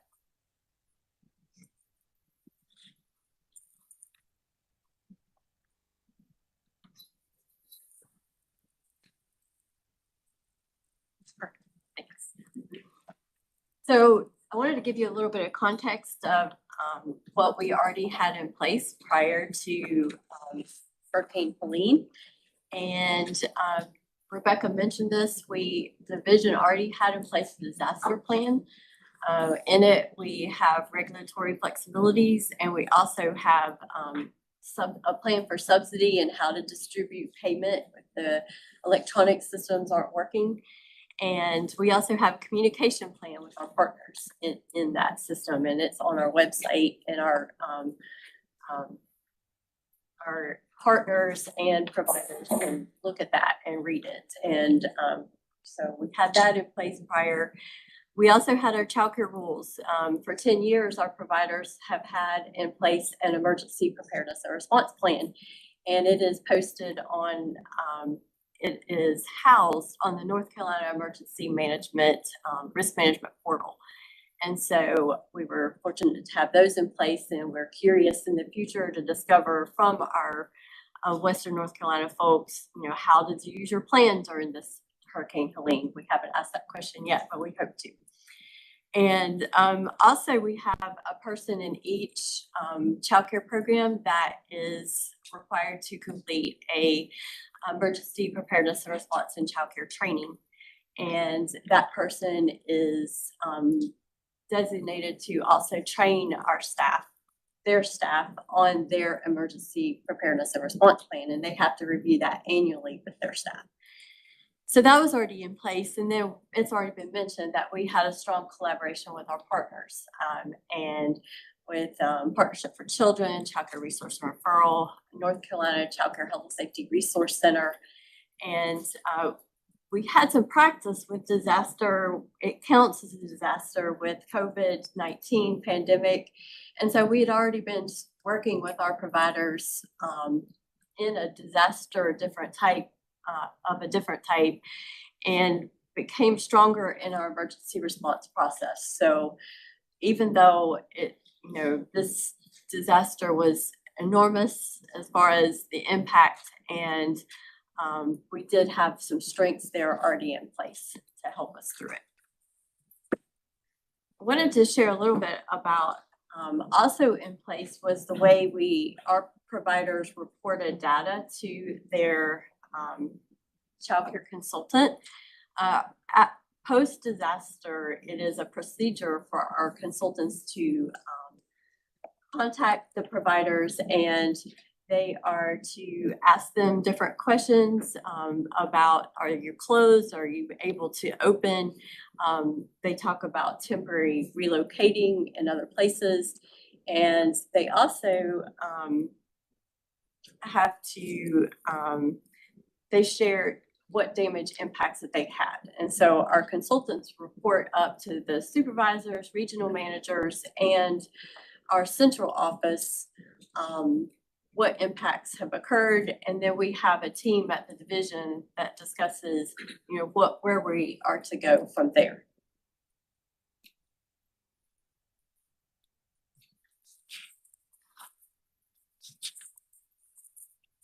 So in addition to the procedures and rules that were in place prior to Hurricane Helene, we also had some projects already underway and related to disaster recovery. And one of these projects was with Hurricane Ian, we had applied for a planning grant with the federal supplemental disaster funds. We had an opportunity to both apply for a planning grant and construction, but because our providers during that storm did not have as large of an impact, we only applied for the planning grant, and we were able to receive $1.75 million for Hurricane Ian. So before Helene was taking place, we were working on projects that we had applied for in response to receiving those funds. And one of those was the Disaster Impact Report Portal, which I'm going to share with you a little bit about today. But I wanted to share the two other projects, or three, that we were also working on, which is in process right now. We're working with North Carolina Emergency Management to update the 10-year-old risk management portal, where our providers upload their emergency preparedness and response plans. And then also, it was mentioned about the immediate post-disaster resources that are available. Our North Carolina Child Care Health and Safety Resource Center has just recently posted those. And one of those, I'll mention actually two of those resources that are super helpful. One of them is immediate post-disaster sanitation or self-assessment for early educators. And what it does is it allows them to know what to report to their child care consultant immediately following a disaster. And so because our providers hadn't done this before, is it safe to go in my building? And then what are the kinds of things they should be sharing with their child care consultants? So that has just recently become available, as well as a form that's been newly revised, which is the post-disaster child care center sanitation assessment form that is that a environmental health inspector will use when they go into a program after a disaster, and work with the designated emergency preparedness and response person to complete. And that is a very comprehensive form, and you all have received a postcard where if you wanted to see that form, there's a link to it on that webpage. So also with those Hurricane Ian funds, we will be able to distribute disaster recovery grants, because we did have a few programs that were impacted and had damage that qualified for recovery grant. So I won't share a lot about Tropical Storm Helene because you already heard that information from our panelists. But we did have 148 programs that were impacted by Hurricane Helene, which impacted a little over 5,000 children. But as of July 30th of this year, we had 3 programs that won't reopen due to catastrophic damage, 2 programs that received major damage but will reopen this year, and then 4 programs that are temporarily relocated. And as the panelists mentioned and Rebecca mentioned that even though our staff was also impacted, they were able, along with the providers, to get programs up and running. Within a couple of months, we had 80% of our programs operating back to normal. So the disaster impact report, one of those projects from the Hurricane Ian grant, was, and I'm going to distribute this to the folks that are up here, and then I'll leave some copies out on the table for others of you who want it. But these are questions that are in the disaster impact report portal. You can also find that on the website. It's available for our child care providers to look at. They can review it. But these are questions that are in our new portal that we just opened in May. And we have different categories of information we ask from the provider. One of them is just general information. We're asking a provider to share with us how we can contact you if we have questions about your report. And then the operating status, in that section of the portal, we're asking about if they're open or closed. If they have been closed, what was your date of reopening? And when we ask that, it's helping us later to determine what kind of funding that we can give to that provider. And we'll know, like, if they've been closed for such a period of time, that, okay, well, they could use 2 months of subsidy, support from where they were closed during that time, but were not paid for some reason or another. So that is that section. There's another section of the report that talks about their damage assessment. The environmental assessments form that I shared with you earlier, the sanitation assessment form, it can be uploaded there. So once they receive their inspection from the Environmental Health Services, they can upload their completed forms into this portal. And then we'll be able to verify we have documentation that they did have damage, it was significant, or it wasn't as significant. And but we would have that documentation in this portal. They can also upload informal assessments if they did not have a severe impact as some of the programs did, but they still had damage. They can upload assessments that, like in that self-assessment form I told you about, they can upload that. They can also upload, there's an opportunity for them to they can upload pictures of their damage. So there's a place for that in this portal. The place that is significant as far as funding goes is the renovation details.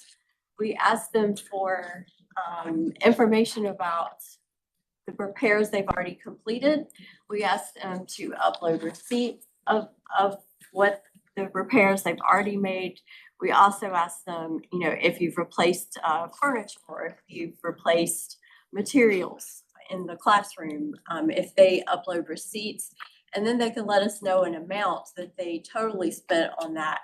And it will build, the totals will calculate in the portal to how much eventually that they will request once they get towards the end. That's renovation details. And then another section, we asked them insurance questions. We asked them if they submitted a claim. They can upload an approved claim. They can also upload any denials, and they let us know that if they were denied a claim. We asked them if they did not submit a claim, why they didn't submit a claim. Because sometimes a provider had too high of a deductible. We had a provider from Hurricane Ian, their deductible was around 18,000. I was like, no wonder you didn't submit a claim, so we asked them for that information.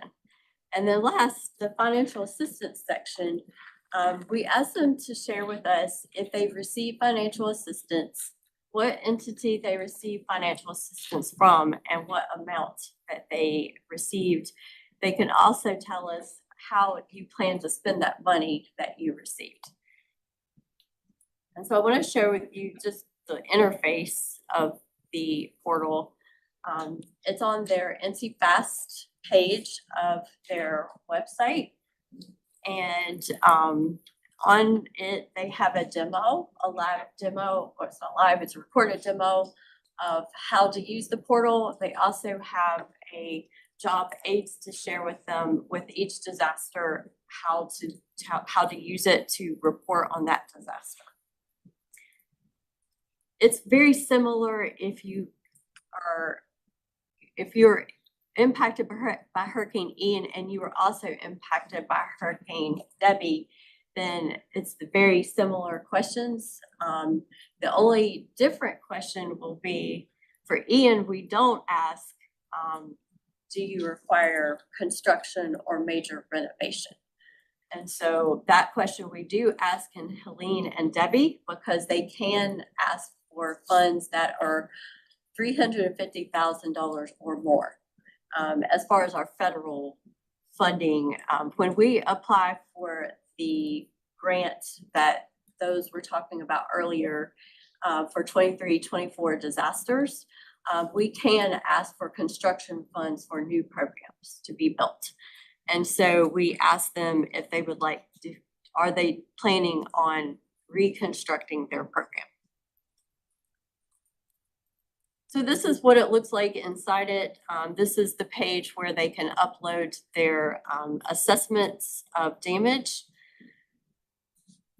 Other pages are very similar. I'm not showing you every page, but this last page is the financial assistance page where they can share, have you received any resources of financial assistance? They can say yes. If they do, they can add details there. That's where they report where do they receive the assistance from, the amount, and how they plan to use the money. So our it opened in May for programs to report. We have not had the best response as we had hoped for. So it's a low response to this point, but we have plans for how we will try to socialize the disaster impact report, so that, because it's not a requirement to report, however, it will be a requirement in order to receive funds for them to report. And so we had some reasons shared with us by Amy as far as what were some possible reasons, and it is that they have already done a lot of reporting in order to get FEMA funds, in order to submit claims for insurance, and they are fatigued. And so that is an issue. The good thing about this, we had hoped originally that we would use it to estimate the amount of funds that we would ask for from the Office of Child Care, but we're seeing that we're not going to be able to do that. Our deadline for the application is September the 15th for that funding. But we will be able to keep the portal open after that. So our providers will continue to still be able to report in the portal after that September 15 timeline. And eventually we're hoping to work with them individually, and also we're sending targeted emails to them to in order to help them feel comfortable with the portal and to learn how to use it. So we have good hope that it will be useful in the future if it's not immediately for this application.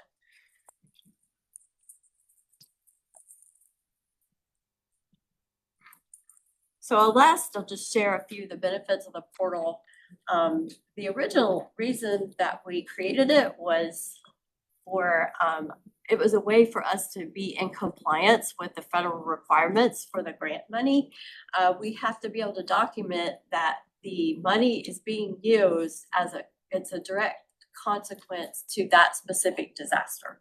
And so how are we gonna document that without having some sort of impact reports from the providers to show that they had impacts and this is how much they needed. And so this was to help us to be in compliance with the federal requirements for the grant. Also, will help with efficiency in the future as far as distributing funds. When the division gets funds, whether it's from the federal or state or other entities for disaster, we can use this as a tool to distribute funds fairly quickly to providers. And then also it helps us with data-informed decisions. We had hoped originally for Helene to be able to use the data from this for the application for the funding. But even though we might not be able to for Helene, we will be able to hopefully for future disasters once the providers get comfortable using it. So that is all I have on that. But if you have questions, I'm happy to answer. Well, Yes. Question is really a statement. And we've got to fix this. This is no reflection on. But what I found out when I went up there, Secretary Kinsley and I were up there and met with FEMA when they opened the first center in Asheville. And so we were talking about, and I was looking at their application and the process. Well, a lot of the people came in there didn't have any records. Their records were all gone. So they didn't know what their deductibles were. They don't know any of that.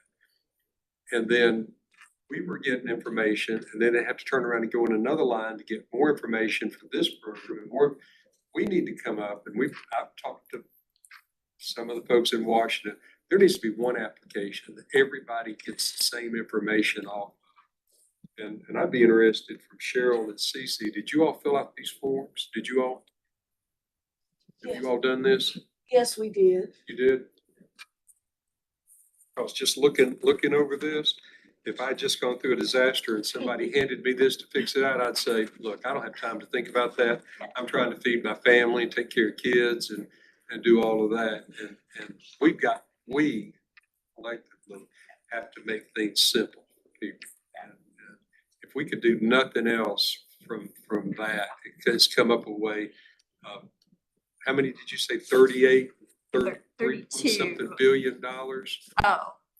32 submitted, 148 number eligible, total amount 3 billion. 3 million 3 is billion, what okay. they've requested I was hoping so it was 3 far. billion, but 3 billion, but it's just, what's everybody else think?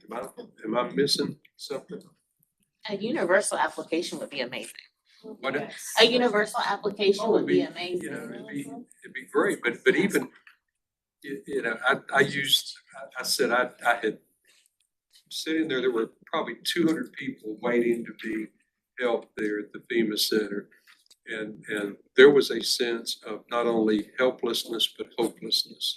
They were sitting, you know how people were saying, they did have cell phone service, but people weren't sitting there looking at them. They were just sitting there with a blank stare. And I thought, this is just the saddest situation that I've ever seen. And I mean, we went through Fran and other stuff, but it was nothing like that. I mean, we had 8 days and got trees off and got back at it, but that's just, so that's our job, is to figure out a way. Yes, sir, Ralph.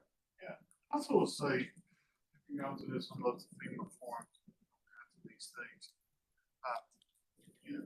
We didn't have power for 4 weeks. We didn't have cell service for 4 weeks. We didn't have water for 8 weeks. And I was sitting in the meeting about 8 days in when the FEMA person stood up and handed out to the entire room a QR code to fill out the application. You have got to, in these disasters, the state agency or the federal agency, you have got to put people on the ground to sit down with individuals to go through the application process.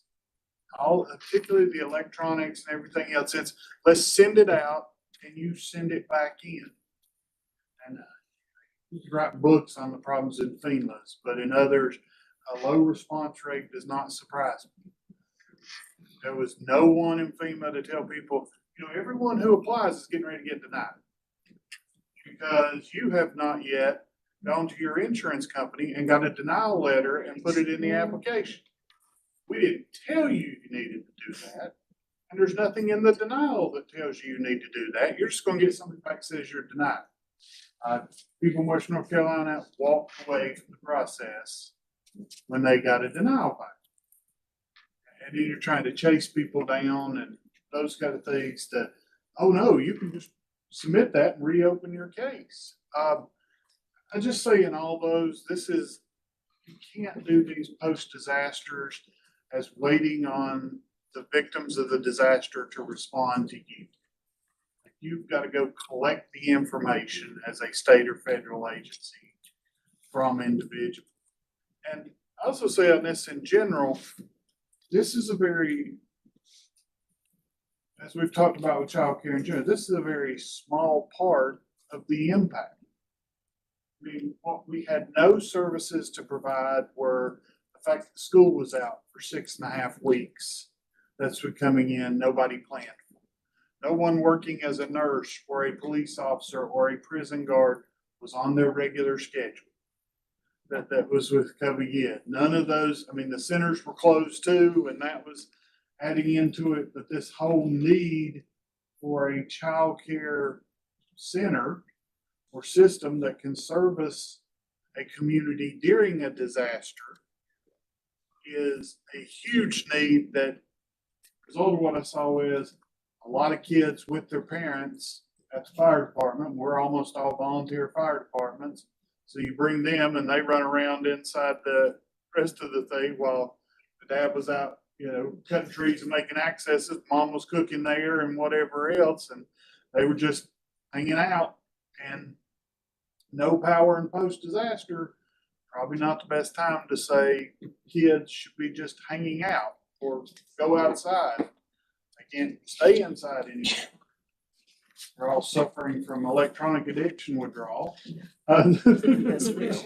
That's real. And, you know, and so does it just, you know, they need activities and they need things to do so that our communities can recover. And we didn't have anything to address that for the community as a whole. So, but you know, hopefully, you know, what lessons learned and what we can do for the next events and those kind of things. But we need something to be there. Sure, we need a lot of recovery left from the losses for centers and others, but I think as we said about that's about 20% population. Or you can be able to stay around and answer any questions for folks. We're gonna break for lunch. I'm gonna have a blessing for us, and then I think lunch is outside and ready. Lord, thank you for this day. Lord, thank you for the pretty cooler weather we're having. Just so much appreciate that. We continue to lift up all the folks out in Western North Carolina. We still have a lot of needs. And we need to be working on those. But pray for everybody in this group, everybody here that's attending, and give us great ideas on how to promote quality, safe childcare. We just got to take care of all these kids. So thank you for this food, and thank you for this day. Amen. Amen.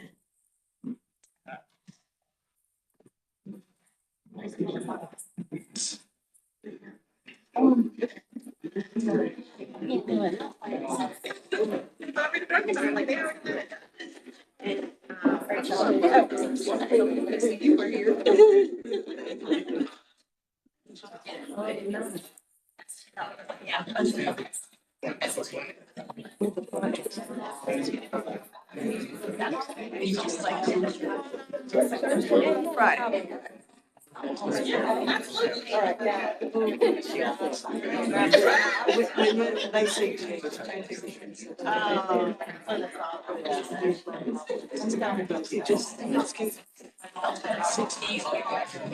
So bad. I think it's. Alexis, sorry, go ahead. Yes, absolutely. I don't know.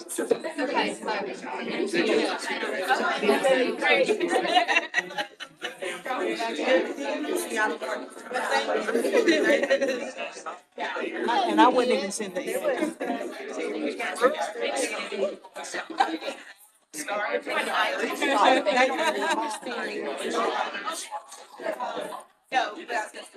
We would like to, our business. Like a big. And then this one here.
So we done took Don't look like that to me. All right, if you haven't finished eating, please just go ahead. I know a lot of you, including me, like to talk. And so we start talking and don't finish eating, so you just finish eating. You can step out and get to it. Just real, you have Tara Fish and Brooks Matthews here. Two people that I have known. Tara, because she's so much younger than me, and Brooks, but Brooks and I have known each other. Our children all grew up together and went to school together, and his wife and my wife are friends. And so Brooks is just one of the guys that I count on. He is not only the superintendent of Hardin County Schools, he's a county commissioner, and as I said, been a good friend. Tara, I've known her family for 30-something years, so I've watched her and her sister grow up, and so now when childcare question or something, Tara, either, most of it is solicited, but even if it's unsolicited, she will tell me her opinion about it. And so I always reach out to her to talk about it, but, I'm not gonna read all of this because I just told you most of it about it, but what they're gonna do a presentation called Educare. It's a pilot program. They've been working together, so I'm gonna turn it over to them, and guys, get your little pieces of paper ready because you might get some good ideas from both of them. Who's going first? I will kick it off. Thank you, Senator. I appreciate that very much. I appreciate the opportunity you've afforded us to be able to come and share with you today. And Senator Bergen said, I've been around Harnett County a long time, born and raised, 40+ years of experience with the public school system. Actually, I was telling Amy, I tried to retire in 12, it just didn't stick, so I'm back at it full time. But at any rate, I moved from the deputy superintendent's chair to the superintendent's chair last fall. Our superintendent at the time took another job, and shortly after that, Tara touched base with me, and I asked if she could come by and let us talk a little bit, and we did, and we talked about our issues that are being felt statewide with childcare needs, and of course, my interest being particularly for our teachers and staff. And we talked a little bit about the Tri-Share pilot, and of course, Harnett County was not a part of that at the time. And so anyway, after our meeting, it gave me a chance personally to brainstorm a little bit, look at what resources we might have in our district that we could utilize to maybe come up with some thoughts or some ideas of some things going forward. So we met again after the first of the year, I believe, and I just shared with her what some of my thoughts were, general thoughts were, where she had the background knowledge and specifics to tell me what I could and probably couldn't do, which was good. And then we met with our leadership team and shared some thoughts with them. And one of the things that I thought was a plus for us is our former superintendent had made what I thought was some very wise use of ESSER funds and done some additions to our existing schools. And so we had some schools that, some older schools that we didn't need anymore that we had upgraded. And so we had some space that we might be able to utilize for some childcare needs. And so that was part of our discussion. I talked with Senator Bergen. I talked with Dr. Lisa Chapman, the president of CCCC. I talked with our career and technical education folks about the childcare programs that we have in our high schools, along within our community college, and the possibility of utilizing student experiences if we were to be able to get something started in Harnett County for our staff and our teachers. And of course, from the superintendent's perspective, the opportunity that would provide to help us with retention of our teachers and our staff. So after those discussions, if you will, I asked Ms. Fish if she would worked on, putting something together that made some sense, and she's done a really good job of that. And, of course, now we're at the point where we're trying to figure out how to fund it, like so many things that we all think are great ideas. But, anyway, I'm gonna let her share that with you, and, then we'll try to answer any specific questions that might come to mind. And thank you again for the time. Thank you for having us. I am Tara Jones Fish, and I'm a Jones first. I married a Fish, but Jones comes with long-windedness. Senator Bergen will tell you that. My dad, who's no longer with us, was very much of a person who would stand up and talk your ears off on real. So I get long-winded, just shake your head and I'll stop. This proposal really is like a collaborative approach to addressing what we have in Harnett County, which is a childcare crisis. We have 11,000 children under the age of 5. Roughly about 20% of our children are in care prior to going to kindergarten. And a large majority of our families are having to use family, friend, and neighbor care as a form of childcare because of affordability and accessibility to our area.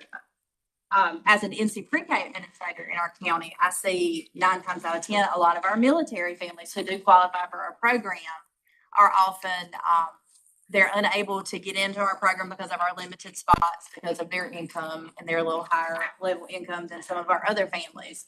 But what we see is many of them are teachers. And so they depend on getting into NC pre-K or getting a child care arrangement in order to continue to be employed with public school. And so what we're seeing now is that a lot of our teachers are choosing to leave very early on in their careers, and then getting them back after their children have gone to public school is more difficult than you would think. Affordability in our area, childcare is much less than you would find in Charlotte. We don't pay quite as much as you do in Charlotte, but we are close to probably.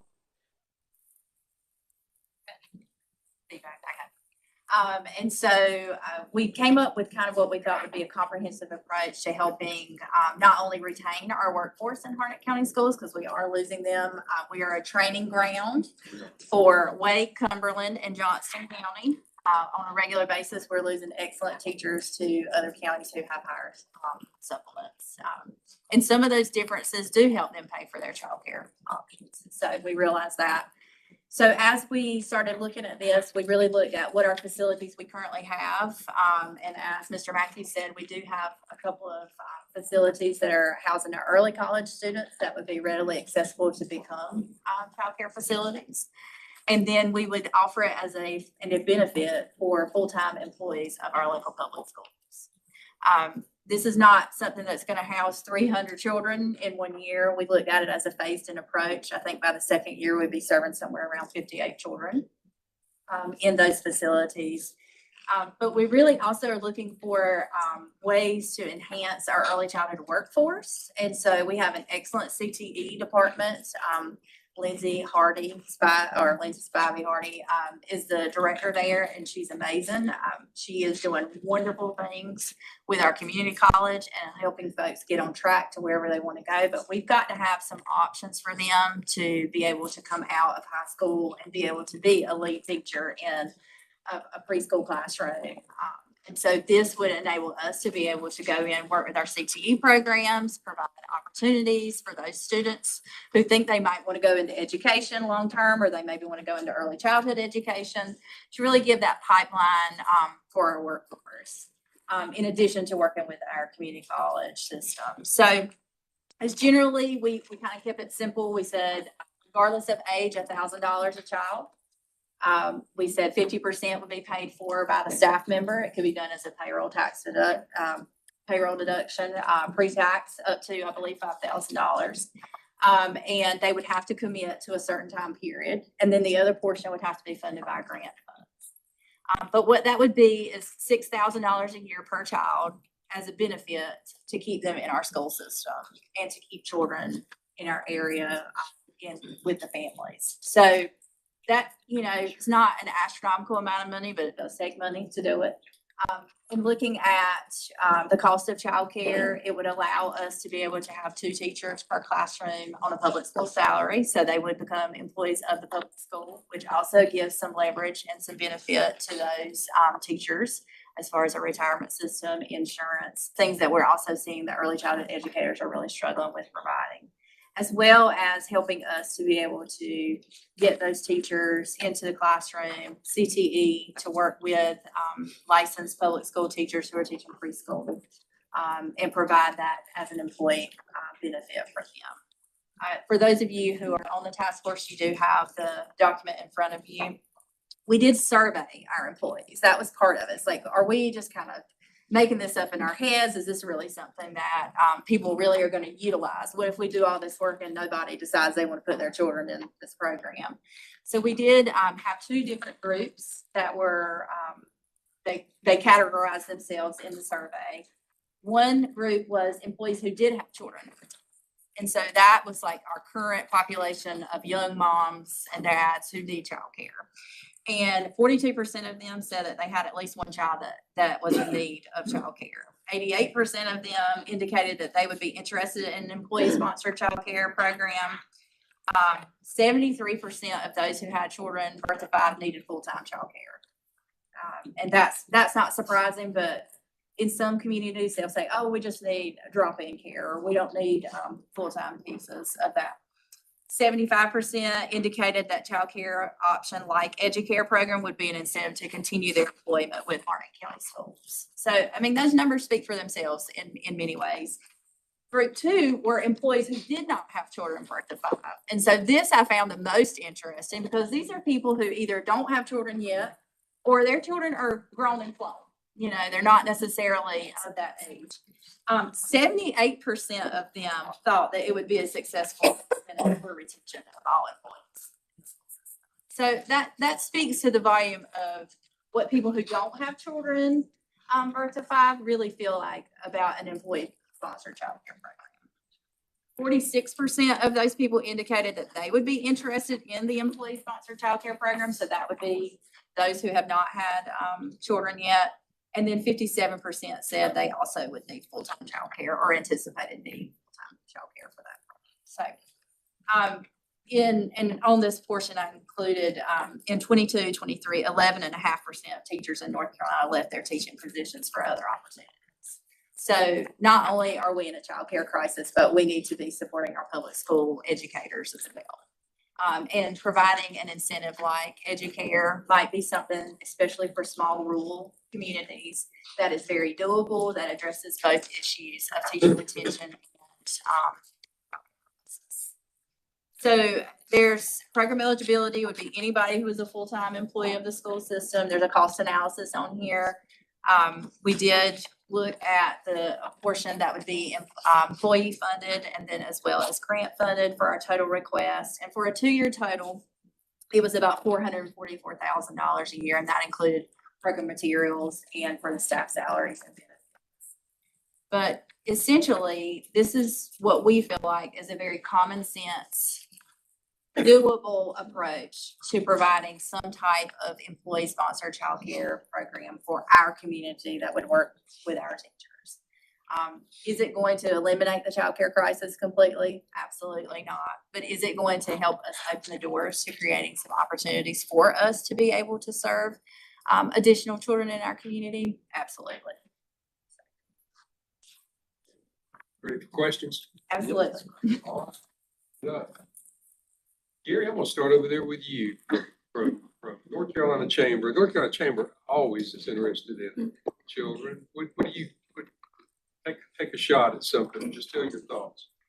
I think what businesses that you talk to in the community, would they be willing, part of the process, to be a partner with the employee, with the school system and the business? And some thoughts on that would be, this is fascinating and it's really well thought out. And I appreciate that question. We're not at that point yet where we've had those conversations. We've just been actually working our way through this part of it to get it fine-tuned a little bit. Unfortunately for Harnett County, and one of the reasons we struggle to maybe match some of the supplement levels of some of our surrounding counties is that we do not have the business opportunities that a number of our surrounding counties do. We lose a lot of our population drive out of Harnett County each day to work and come back. And sitting in the other chair I sit in, being a county commissioner, that's something we're really working hard to try to turn. And the positive side of me thinks if we can ever get that first domino to fall, that we're going to start seeing them fall. But the other thing I've learned in that side of what I do is that it takes a lot longer for that to happen than I would like to see it happen. So that's kind of where we are at the present time. If we can be helpful in making it available broader to the areas around you, or maybe those people that work with you, we'd be happy to do Sure. that, because if they're driving out to work, that employer still cares. That's right. Talk about, there are folks, I mean, two things are the barriers to work right now, is childcare and housing. Sure. And as you all look to do that, yeah, so it's well put together, so let us know what you know. Thanks. Other questions? I know community colleges have been involved in all that as far as, doing training and everything. And, House Bill 412, I think is gonna make that easier, and some other things we've done. Ask questions. I've got a whole list if you all know.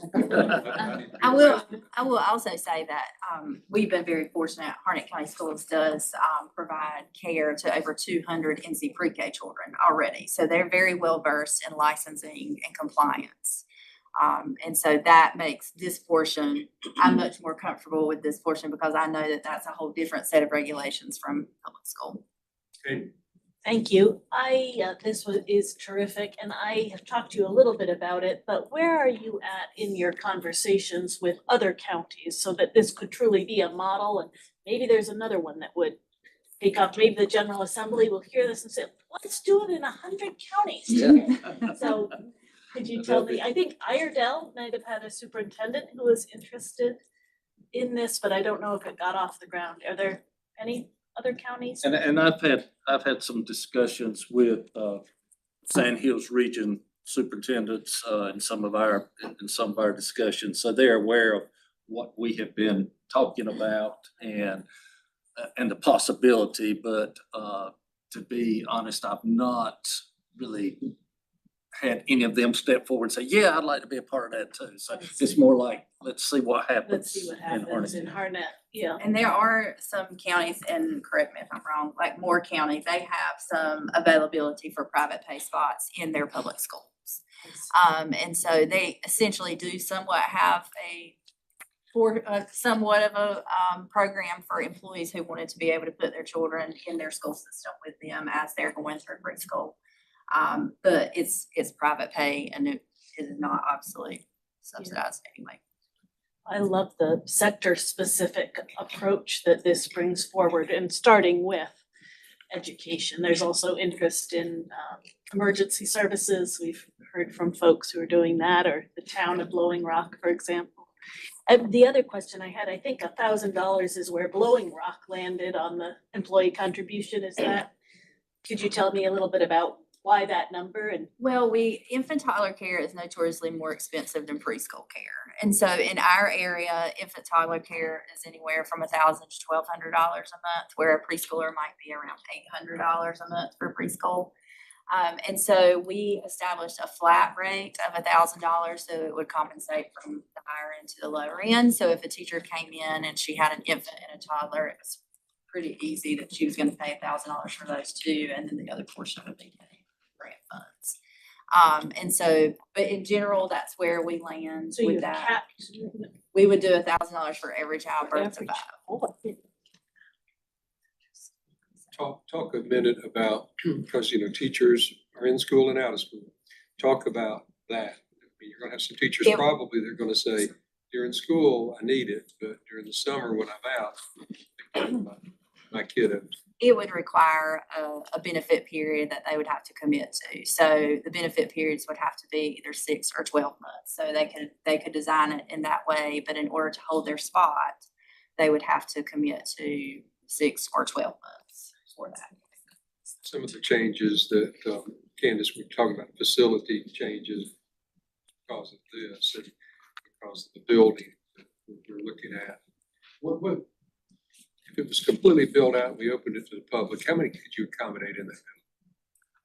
We have 5 classrooms that we probably could modify to use in that building right now. And then we actually have one approved space already on the other side of the county at Anderson Creek Primary that is not in use now. So, and we have the opportunity to have some others across the county that we could utilize as well. So Statewide year-round school, we'd have a bunch of buildings available. we would. Other questions? Ron? Well, I was along the lines of what Amy was saying. First of all, there's so many wins in what you're describing, and I applaud you both. And particularly, I applaud you, Tara Jonesfish, and I make sure I give credit to my family name as well, for reaching out. And thank you, Superintendent, for being willing to open your mind to possibilities. It also helps professionalize what we do to show that it's us. I kept forgetting who worked for who because Tara kept saying we. So just to see that you're trying to identify the needs of your entire county, that there's no divide between what early childhood needs, and there's so many wins in this. So my question is, what have you seen to be some of the challenges? What's not working? Because everything that I'm seeing is a plus as far as having a CTE department in there and showing the collaboration again between preschool and public school and all the gains with educating preschool being a model facility. So what are some of the challenges that you would suggest that anyone who's looking at this model should consider? Well, the reality of it is you have to get enrollment. So there's gonna be what we call a grace period where you're gonna have to utilize your enrollment. The other piece is really setting out the concrete boundaries of whose children are what age, what classroom would they go in, what area of the county do they need. So there has to be some planning that goes into that to make sure that we don't have someone driving 45 minutes across county to drop their child off. So one of the challenges I think is going to be trying to make sure we have a full enrollment that will support it. And the second part of it is going to be trying to make sure that we're providing it where it's needed most.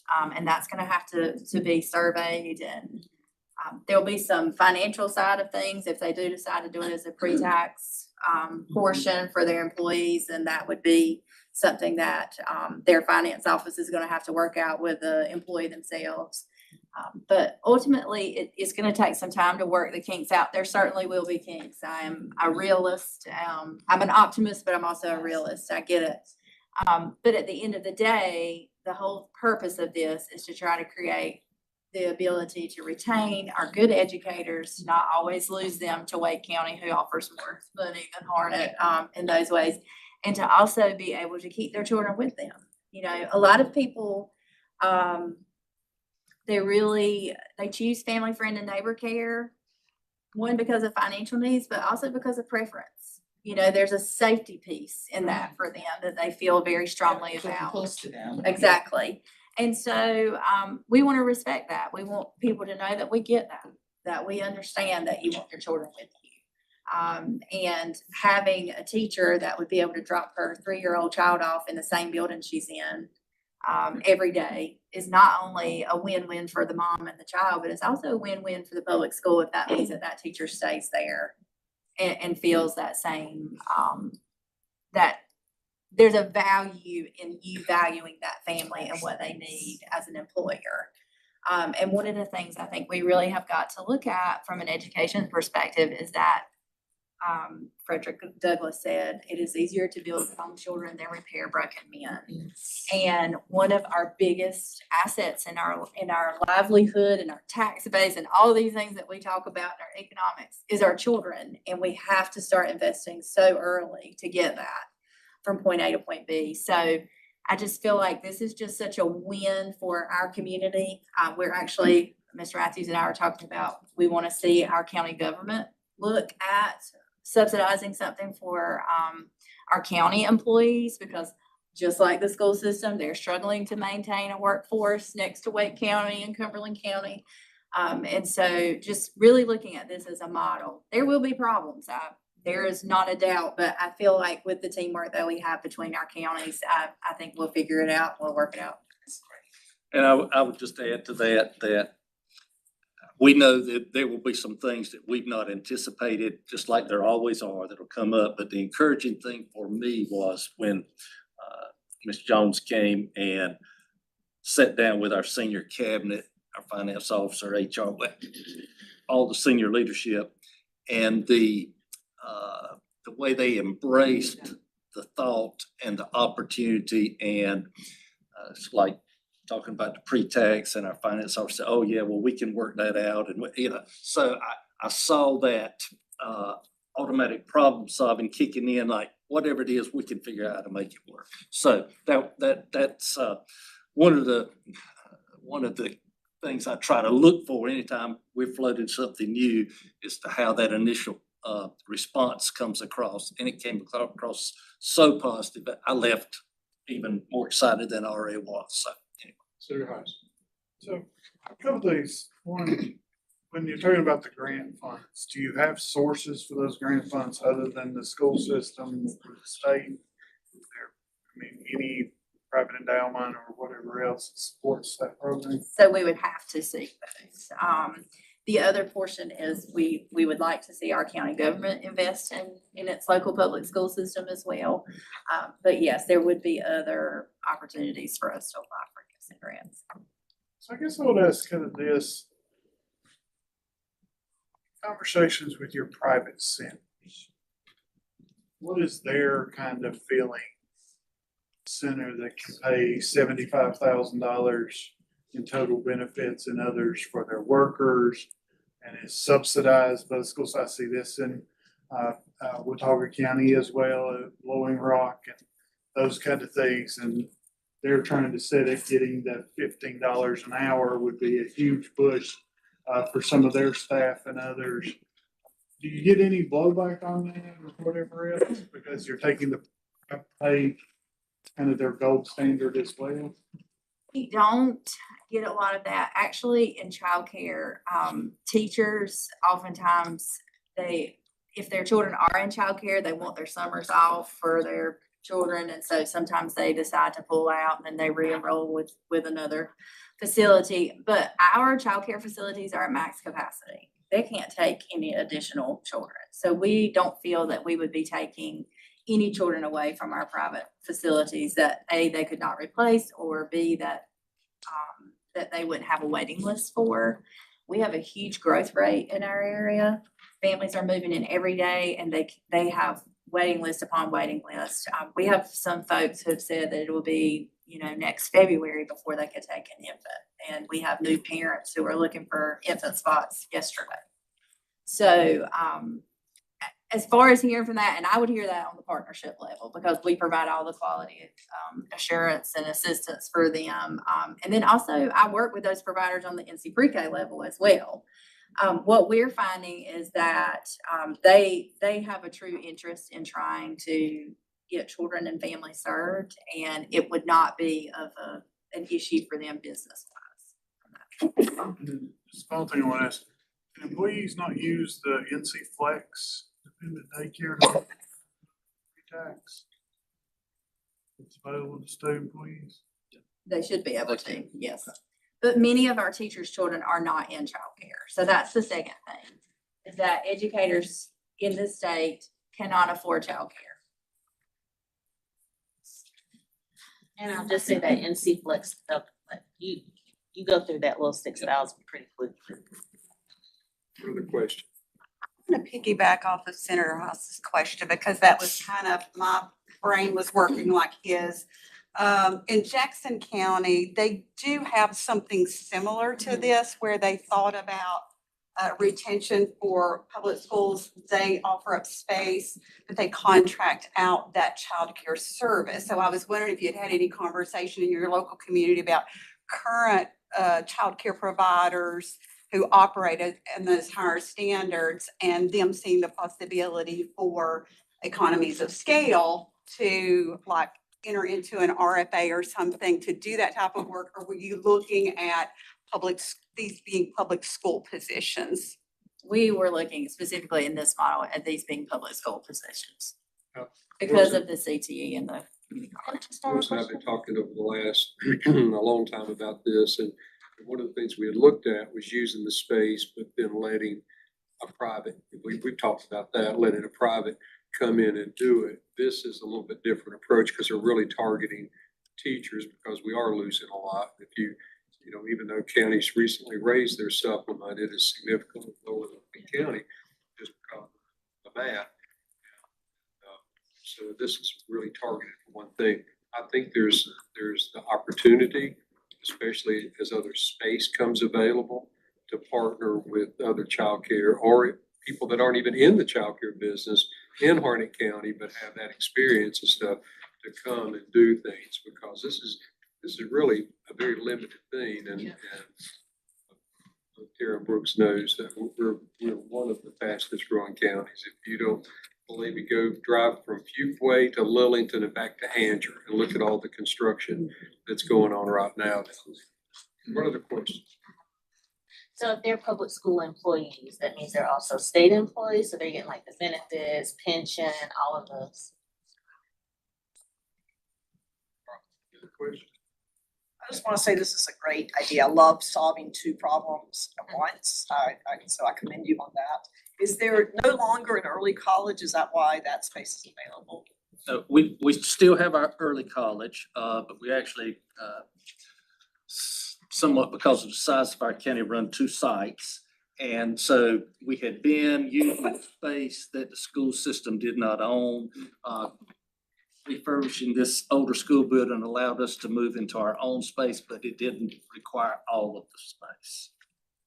So your early college students could potentially be working on becoming a lead teacher while they are in the same building with a childcare facility. We've been working with the community college, sharing space and doing that. Other questions? All right, let's give them a big hand. Thank you all for coming. Welcome to stick around because Samantha's now going to make us work. Okay, well, thank you so much for having us. Stick around. I have a board meeting tonight, so I'm gonna go back because they'll make me work.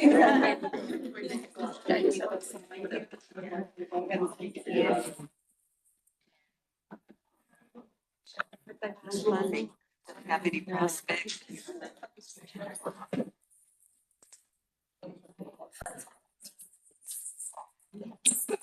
All right, Samantha's going to talk to us about the work groups and walk us through everything, give us all of our assignments and tell us what we've got to do. So Samantha, I've heard it over.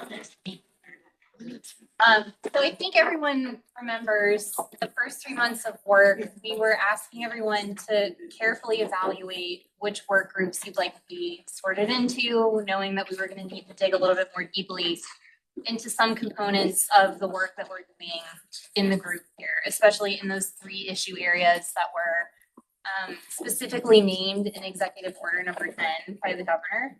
And I want to talk a little bit about, first of all, what the differences are between the work we're going to be doing in those smaller groups versus what we're doing here together as a larger body. So first of all, here we know that the responsibilities of the larger task force are to develop those recommendations that we came up with in June that were codified in the report. We're going to be looking at different policy. We're going to be evaluating it for efficacy and scalability and everything like that. Alternatively, we're going to ask work groups to take those priorities that have already been identified and agreed upon by the larger task force and dive more deeply into them and figure out implementation plans for each of those things. So work groups aren't really going to be asked to do a whole lot of broader imagining. We're going to be asking them to do planning and diving a little bit more deeply. And we have priorities that have been assigned in each of those 3 work group areas. So everyone's going to have plenty to dive into more deeply. I'm going to ask work groups to focus a lot on the who, what, when, where, why of it all. So how we could achieve each of these things that have already been identified, who should be leading those initiatives, who hasn't been necessarily anticipated or brought to the table already, and then of course what it's going to take to make those recommendations a reality, what it's gonna cost, what types of resources would need to be leveraged, that kind of thing. So to get a little bit more zoomed in on what the duties are, we're gonna, of course, ask that work groups follow the same guiding principles that this group does. That's gonna be focused on continuous progress and making sure that we're solutions-based and evaluating public and private opportunities and levers that we can pull to make all of these things a reality for us and for the state. We're also gonna make sure that these implementation plans that work groups are developing are regularly advancing through regular meetings that work groups lead and hold for one another. We're gonna ask that each work group has at least one meeting before the next time this task force convenes, which is gonna be on the 6th of October. So that leaves the rest of this month plus September to meet at least one time. Virtual meetings are encouraged for this because we know that a lot of folks on this task force already have plenty of travel to do with their other responsibilities, but we ultimately leave the format up to you all. We're gonna ask for regular updates on how those implementation plans are being developed in the context of these meetings. We're gonna also ask for progress to be shared with this group so that we can report that out the next time we have a report due, which is the 31st of December this year. And I think you all should have already received notification of this over email in the past couple of weeks, but here's a list of all of our work group assignments. We also have at the bottom there identified lead staff to support each of these work groups. We're gonna need, we know you're gonna need help with things like scheduling and making sure there's a call link for you and thinking through making sure that whatever implementation planning you're developing is in line with the original objectives that the task force decided on, perhaps sourcing experts or guests to speak with you or provide insight or consulting resources to help provide insight into turning these ideas into a real plan. And the lead staff person can be there to support that. And of course, so can I, just more broadly across the three.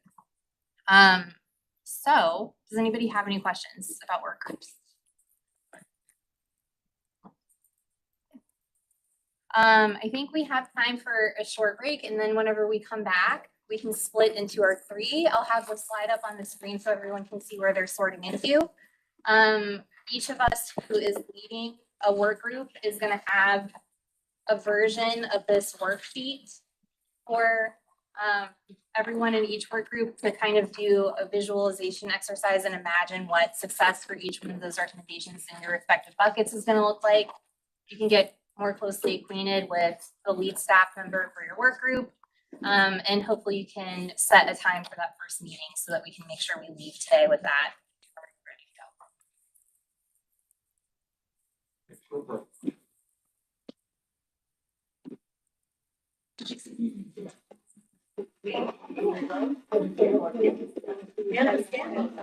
Later. I know. I can just move over here. But,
to build for teachers, the childcare academies that are trying to folks to childcare sector, wages, teach, what would it look like to have a more coordinated continuum? My mom works in this, people can really see themselves Really? moving through the In professional career. Lincoln County Okay, one, but wonderful. that's a pretty big Okay, picture I one. do know where that I would is. say pretty nebulous, so we Yeah. have some opportunities to revise that. I. Second is, I think, very We are comforting. missing and Noel, Subsidized or Hallie, who provide are free both childcare. employees at Department of Administration. Representative Willis has been in on And teachers in also- particular. And I think Just that's heard that. Yep, Absolutely. we just heard that, we just heard an example also of that, there are some other states that have done this. And then the third one also, last week. Oh, okay, perfect. We said it was great. Good. Yeah, we have many people there. We have Health insurance, like 4 or 5 retirement people who who are there. and there was a very specific But in any call case, out in our report around or maybe Um, they become a so state health plan. we can look more deeply at calendars in a minute if you guys want to, but I have, So I don't know what happened. So I wanted to step back, my big picture, and just Made these worksheets for us and then lost all but one copy of them. But the idea is to first of all reset our thinking because it's been a while since we've been asked for the recommendations of when in I don't our, wanna take a minute. that process was really forced. It was kind of nuts. Like the task force was initiated by Executive on March 7th. It was seated and we announced the names of everyone who's gonna be serving. Yeah, take it all in Okay. for a second. Meeting was April the 7th. And Our second meeting was May the 5th. The third and final meeting before where we developed recommendations was July and sharing the focus. So it happened really quickly. And we've been away from it for 2 months since we put those in our report. So perfectly understandable that we're not as acquainted with. You could, either way, if you wanna, Okay. no pressure, But whatever. I'll be taking our, notes too, oh, so we have like okay. people. in the public sector issue area is explore partnerships with the University of North Carolina system, North Carolina community colleges, and K-12 school systems to increase access to childcare for all. And then under that, the group had identified a couple of sort of light directions that we could pursue to do that. One of them was explore use of underutilized public property for childcare, which I think it's interesting, like Tara's concept just touched on that. Tara's concept also just touched on the workforce issue and then examine opportunities to serve state divisions with high job vacancy rates. So what they were looking at there was, I think Amar and Noel had mentioned in June, you know, we know that corrections has enormous turnover. There are very few unfilled positions that we can't seem to find talent to fill or keep talent. Maybe we could prioritize serving positions that are lower paid and in primarily rural areas, like those are something like that, or look at departments that have those vacancy rates or high rates of turnover. And then see if there are any solutions that can be applied to those divisions or those departments first. So Are these, is this childcare solutions for full-time public employees, or are we also thinking about substitute teachers and that sort of thing? I don't, it doesn't, so I think we're free to think big. And my responsibility for this group today is to, now that we've kind of like talked about what that larger goal is, to encourage everyone to think about this from a frame of, like, let's imagine we did that and we knocked it out of the park. What would that alternative look like? Or the way Madhu had me think about it the other day when we were in our prep call is, imagine you achieved this and then there was a really nice news article about it, what would the headlines say? So, you know, everyone feel free to take a second, process, think about that, but my job is to write that down and then we can work backward in coming weeks and months from that and think about like, okay, how do we get from here to the Because the AIR study has that, what true cost of is, but I think we know the turnover rate is saying is very much true, that like we recognize due to childcare, but I think we get close no. to there. I think Because I think what we're experiencing right now I is don't that know this if we have data on reasons for departure necessarily. For childcare? Are you talking about? Like for public employees? For public employees, Oh, do they mhm. have reasons for why they left? That's a great Yeah. question. Do, information on Medicaid services. Okay, that's a great question. Centers are better off, even if total cost of care. I'm not sure for childcare itself. They might have.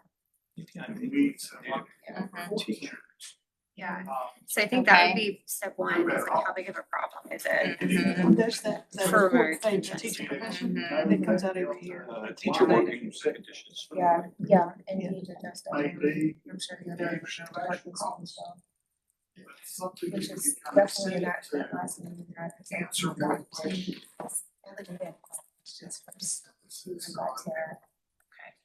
So this is the work we're gonna be doing between now and December, and we'll hear someone to try to think big picture before we get into all this details.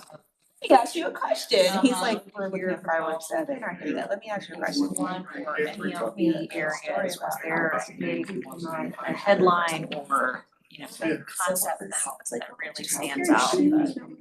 no, it's the tough itself. It's scary in there. And so, Making sure we have the right. and making sure we're doing that. I mean, I think what she showed from this is like a great vacancy days. Right? But that's current people. I mean, if we're trying to fill vacancies, do we know like how many room because of child or is it pay? I mean, I know we're talking about costing solutions here. Minimum health insurance. So, yeah, and let me zoom all the way out, because I think this figure does cover it. We did a ton of survey, but a big analysis through Labor and Economic Analysis Division last October of employment data from 2020. The economists on the lead team. I just want to say that. They looked at everyone who was prime age adult, caring for a young child, not participating in the workforce. Before the next meeting, say that is a possibility, because I'd hate for it to be on the list at the end of the year. It's not a possibility. Determine that about. I think we should be able to run this From my, from my, Guaranteed young people that were not we have for retention. And then they said, PTO, what would be and all that stuff that if goes all into 31,000 people were that, able to but the health insurance. And then the big asterisk there is like, of course, we have to assume that a number of these people are choosing to not participate and would not choose to go back. We don't have any But legislators. if you look at that. But you may know from y'all did Yeah. Is it something that would require? And we got a lot of really impactful information, so I can return to Yeah. I mean, it could be. Jeff, what if we develop think the state my team and employees say, is can licensed you through track this out by state profession? Or like, where did you source the self-reported information from and look more deeply into it and see where we get. And that was 2020 legislation. That's right, but we produced a report in 2024. There are some exceptions, Christie, you're nodding like. Yeah, that's fantastic. I mean, it's post-COVID. Exactly. That they would allow. And then the other thing too, and thinking about this so much that, I mean, we do But I think these, it's allowed. so like I'm just taking. I like the nonprofit, state level nonprofit group just set up a statewide plan. So I know we're So we talking can, about we can maybe look more, that's part of what this work is, like what teachers would it that actually take? Is it gonna take like married someone or not, then also has childcare penetration? And like, are there shared? What is Did you just say just nonprofits, so? Well, that was one group that just One set group, up a, okay. I mean, the Partnership for Children, Amy can talk to you more about it. They just were able to do one for all the partnerships across the state as a result. And I think there was got some it. legislation passed that allows that to happen. That would be But I don't know awesome. what we would group them under because there's different laws. I don't know how that would, because some are private, some are nonprofit. I mean, if we can find that would certainly be something that we want to figure out what we need to do, laying the fundings around it. Because looking at it, building and expanding on some of the things we have, it's the benefits, right? In addition to the pay, right? Parity is a whole nother conversation, right? But until we at the very least for this, because for example, I just wanna use for example, Can they huge we send as many teachers as we can to be. Fortunately, I went through their program, so I get to be a testimony for the teachers, because it makes me feel better to know I can talk about something that I experienced. But with that, we also need somewhere or another, just a little bit of a Yeah. background. Because what I find, a lot of teachers in schools don't have resources to help teachers get enrolled, you know, because there's so much micromanagement, sometimes they just don't know what they don't know.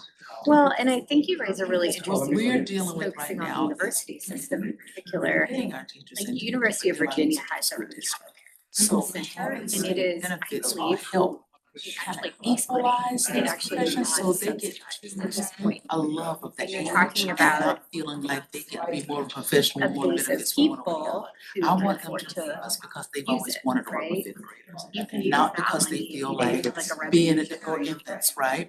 Not because they feel like that's how they can get the benefits, or they feel like they're gonna get the pay like more if work they're on trying those to things, but even until we get to parity, talk about how we can with the wages, sometimes it's just, I find that it's like a knowledge, we're a program that has enough resources, that's not the majority of North Carolina providers true. There's a lot of hand holding virtual calls for people to come in and talk about it. I'm helping them with the paperwork, I'm taking it down, the applications down.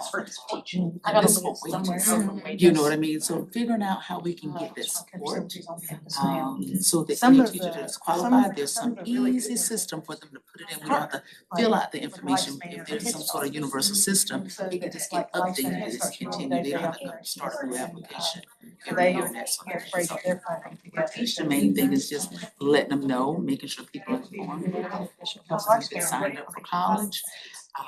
And again, making sure that we do everything we can to equalize the benefits from the private sector to public school, so they're not leaving us because of funds. Because if not, then teaching negatively impacts me if I'm getting everyone educated and they're looking at public schools. She does, you're not gonna find a lot of Yes. Well, we're Spanish speaking, so you've got some extra support. So I have extra support for teachers. We love teachers. I just recently had a teacher that started with a GED, get her associate's degree. Oh, wow.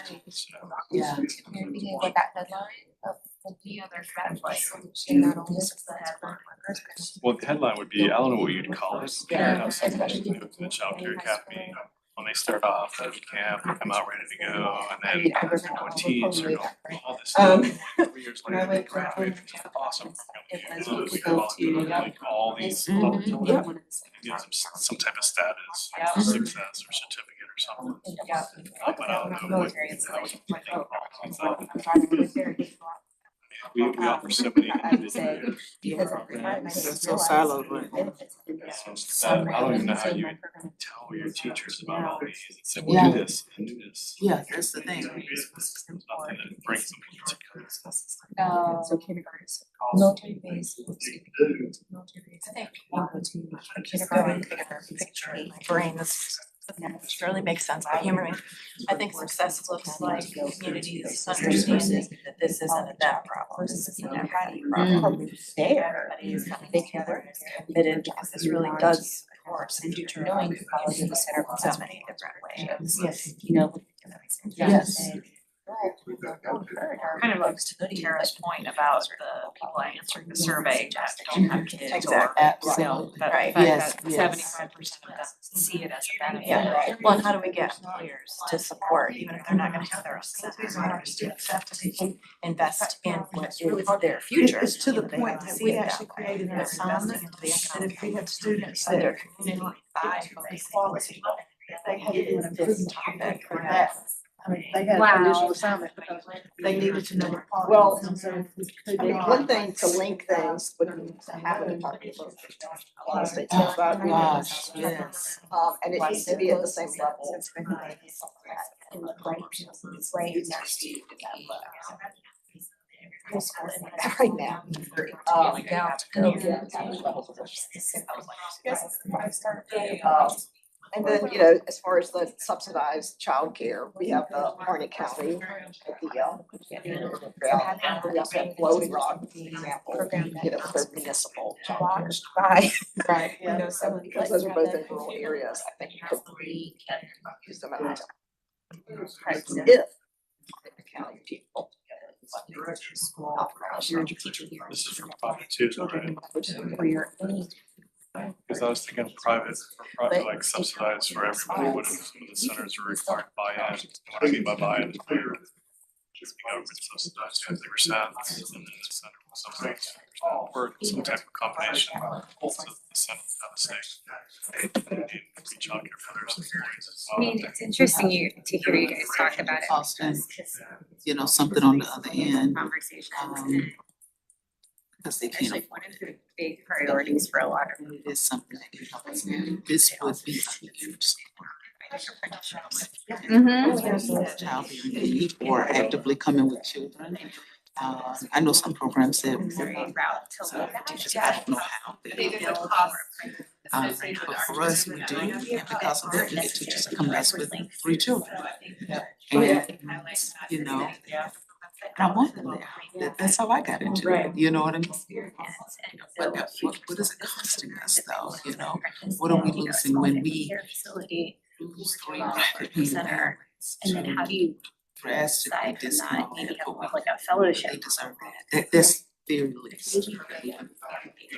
Center, It's a benefit. encourage them Yeah. to expand. Like you both mentioned retention, which is also on my list of like scholarships, and that's sort of big picture, dreaming, right? Retention rates are. My question is like, do we actually have a good way to measure retention rates? I don't know. Does anybody? Teaching wages, okay. I do it every year. Yeah. Our retention, our retention rate for wages this year dropped to, I mean, as far as turnover rate dropped about 13%, lowest it's been at. And for teach, same, it was at 15. Do you know if there's any statewide measures of retention? Well, I mean, when we do the workforce study, we see turnover rate, and in 2023, it was 38%. Among teaching wages? No, 38% statewide as far as what the turnover, teacher turnover rate, Yeah. So the only way we measure it regularly is when we do the workforce study, which is, financed every 3 to 4 years most of the time, and that's what we go with. This is a bit lagging. Yeah, and we have to, I mean, what we do is we survey everybody and we call and get that information, yeah. But there is at least a measure, so retention rates at high, surges in the teacher's license. Yeah. Feel, us feeling like newer childcare homes and centers find clear paths to start business, like. Yes. That sounds great. Yeah, that's a headline. North Carolina thinks. Yep.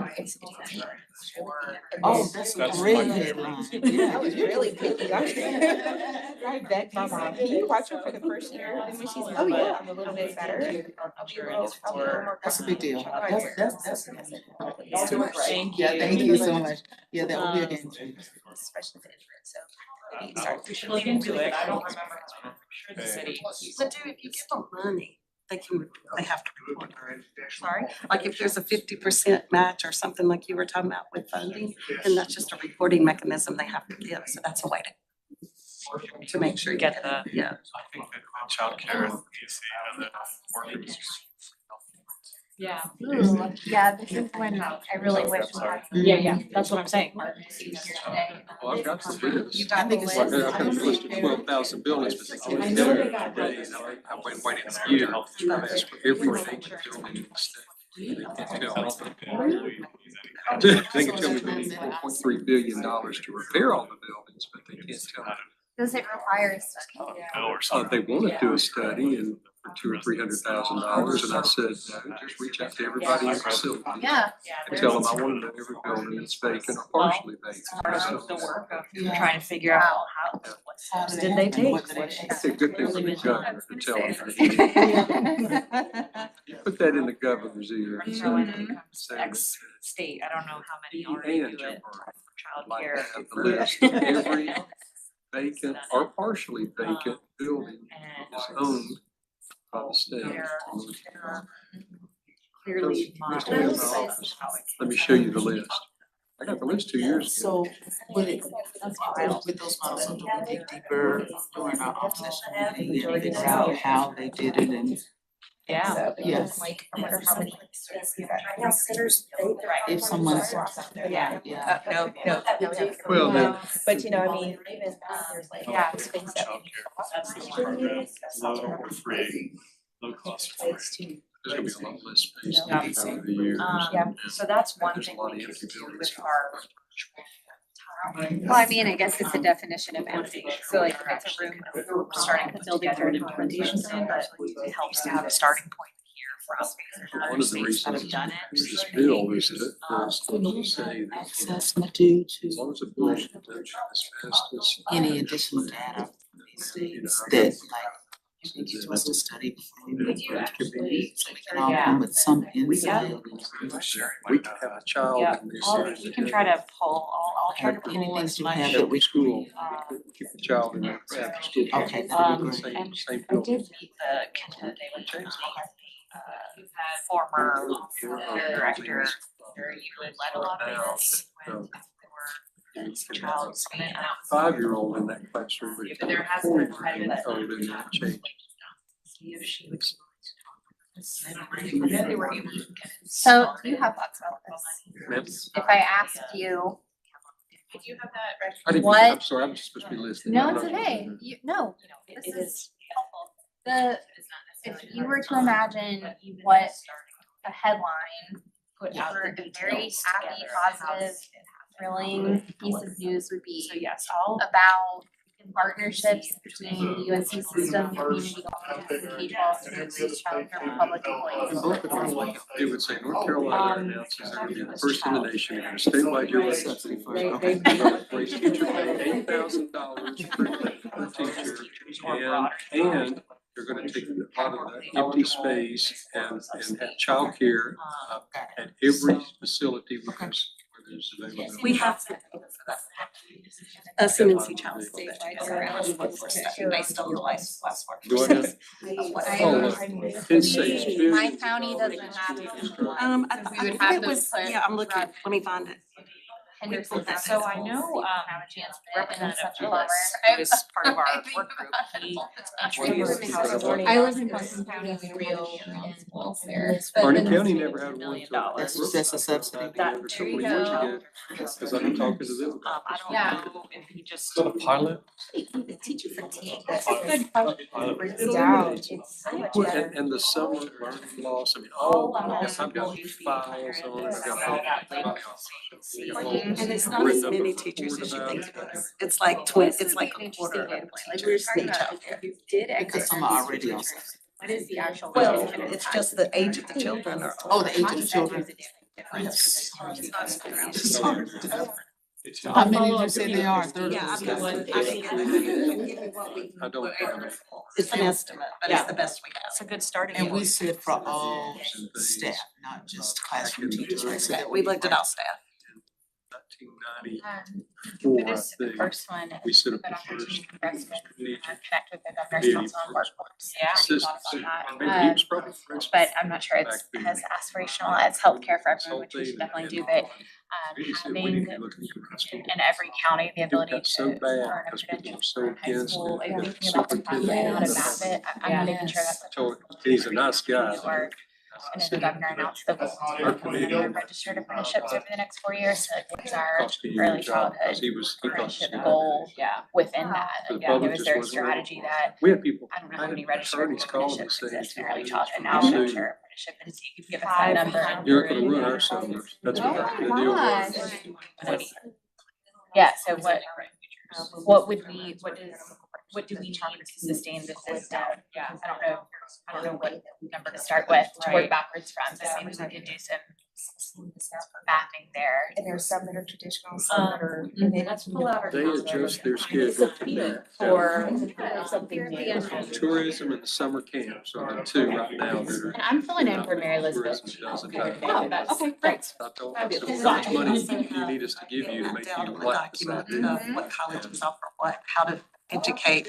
We've been going across the state doing educational seminars about all of these alternative pathways, so we have that information as well. Foundation, which was for. I'm sitting here listening. Because we need lab schools and we need childcare. Every community college is shocking. A lot of presidents are completely against it. And I hear, well, the insurance costs. But it's cheaper than insurance of all things.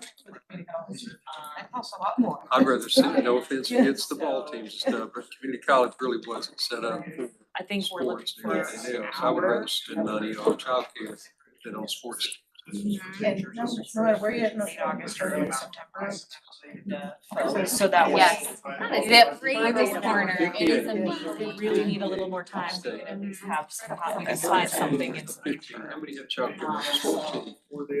All tell me there are. And your president just announced he's stepping down next year. All for days of the week that are better, because I will have to coordinate with several others and figure out. Oh, you have her guidance. I'm wide open. So we're gonna try to have this, because yeah, the end of the week is better for me this afternoon. I'll be okay on Friday. You'll be okay on Friday. Okay, August 29th is a possibility. Yeah. That'll give us some time to pull together some material for y'all. So during COVID, The other thing is, like, as I said, we can figure out, like, who do we need to ask? That would be hard. Different teams might get to ask you to share some information. I'll be glad to. Normally you get your child on the same, for your children, you just get on the same track. We're staying on time. I'm getting ready to ask that Between close those a little bit two, with our house in a second. So they're not- And then we'll have back together. Connected to her. 2 minutes. About what they were doing. Thank you so much. Sounded like. Not at all.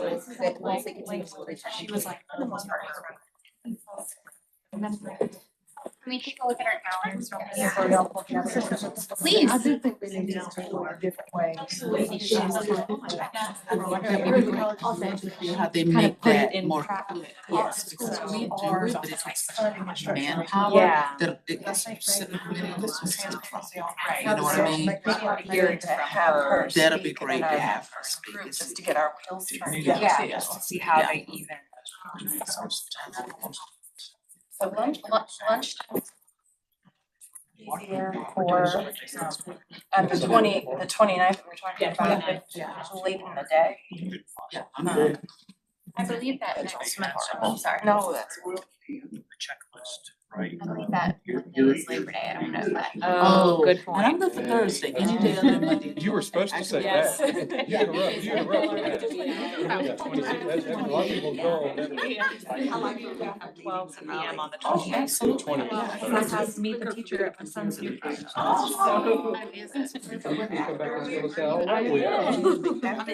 office is in child. Can I ask a clarifying question with you? Is the UNC hospital part of the SMA public? That is a really good question. That is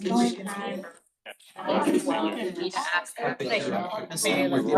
I mean, Elizabeth hasn't been until 12. The health systems. They are, so they're state employees. I think that's another important thing to look at today, like, give us a better understanding. Take a second, what I'm just thinking. They are that special not here. 1 to 2. But not like state employees. No, I'm joking. Oh, I'm good with 12. My biggest question that I Okay. get started with is like, what population are we trying to address? And what is their actual need or their subgroups? Yep. That's a great question. How they would factor. I was imagining all this and thinking about the headline and just like universities, the colleges, K-12. And then I was like, what if we could say, find a way to say that. Oh, happy early birthday. Educator. And then you would just do levels like that, and then how do you, is that the appropriate track out? Or 12 to 5? All kinds of Booked in the morning, but yeah. other challenges. If that's the case. Okay, that's all right. Sorry. What about week of September 8th? Yeah, I was gonna say, and if there's capacity, like, could Uh-huh, Yeah. sure. Yeah. It's in the same. 100%. I mean, The eighth, I can be, all that mindfulness. Viewers that day. Oh, So, but I do one at 3 o'clock. Up until 3. We're not gonna find out. No, that's the easiest way to. Truly, that's. Monday. Well, and I love where you were going with like the workforce development. Building the workforce component too. Good on our end of the year. North Carolina has this child resource plan. Yeah. Okay, and it was huge. All right, so I'll hold 9/8 But and it's I'll also follow telling the future the rest of that. businesses who wanna come. Like Like, August look 28th at the or the investment they're making. I was thinking about holding 9. Even starting back in high school. Might just pull the rest of the group and see. Groups, just letting you all know, we have about 2 minutes left before we need to close out for today. Right, 8:28, 12 to 1, 5 afternoon and 9:08. That might be if you can find her, or that someone from there to speak. And do you? Just take your job and look up for your job. We could focus on one of the Yeah. three rather than trying to split I mean, ourselves. if they're I don't know. One round away from top. They did, come back. And it would have the availability of the countries. Yeah, so I do have a list of childcare workers I'm gonna try to get in touch with. But I do feel it's. Susan may also ask. Wow. So I want to see if I can get Charlotte to school. By the stress of families right now. So do you guys wanna meet in September? My brain Wanna was do later looking at this month? we've got to be able to attract the interest of people into the field before we can worry about keeping them in the field. So we'll be looking at, that's December. The next report is. I don't know. It sounded like what you all were saying. I was like, Okay, what you guys were Yeah, saying, that absolutely. was. Yeah, because we gotta, Maybe we we start gotta there. attract them Yeah. and train them. And the subsidy is a big one too. Yeah. Yeah. We're next So they're month. doing the math Yeah. and they come with programs. And then to your point, in December, when we have that report due, we'll need to provide updates. So. So that we can reflect that. What kind is. What is implemented Folks, in particular to the health And then insurance. December, piece, if this group as well as. develops more recommendations, and if any of them have to fall into the bucket, we'll inherit those and then. But if you think of other folks, So, like we've got this person might know something about this topic, let me know, and So we won't have to. we're only gonna have so much time. Probably, but we could. Me and Samantha, Big one. like, we might have an offline conversation with some, like, of these experts and like try to tee it up. Yep. Bringing everybody. And I would say, In 1 in hour. schedule Requests for those components we talked do about. 90 minutes. Yeah, that's. And it needs to Someone be has to leave particularly before favorable. that They can, but I just think, honestly, by the time you start getting the groove. Yeah, you're right. That's a good point, right? Okay. Okay. We had to do 90 minutes on August 28th. In the morning, 30, Tuesday. Yeah, yeah. Okay. Just get that one out. Piece of paper. All right. All right. Great, Thank you all. Yeah, Friday's better. I'm actually. Send us save the dates. I will. Morning time, Friday the 12th? What about 10 So o'clock? I can, Okay. confirm it. We'll book it. Well, you will. I love it. Make a like listserv. Yeah. Oh, no. My office is running. I was pleased with the lack of traffic this morning, but let's do an hour. And I'll send information ahead of time, like what you can. So much. I'll send you guys an invite and info. Right in there. It's a team.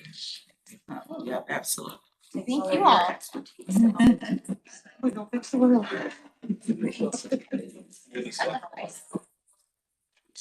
We don't have to break out. She told me about this, but I forgot. What do we do? What do we do with on your site? On your site. Thank you. On your site. Across the street. And then we're then in the same one option. Yeah. And then just last time, all the ones that were generated, basically put in front of me and got nice noted the ones that appeared. Yeah, this is, I think that's the other side where that building was. That's where It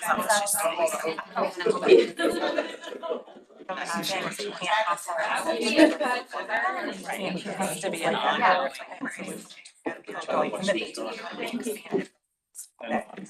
Because you think about taking small areas.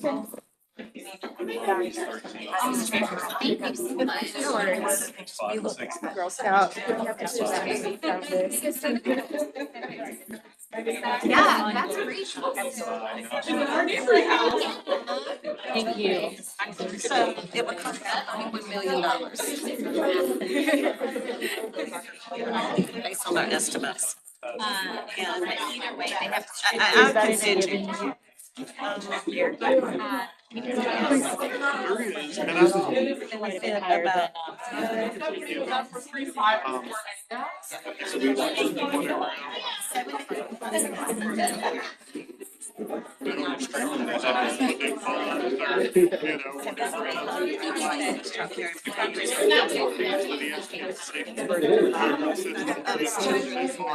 Everybody will get situated. We will quickly wrap it up. Just need about 5 more minutes.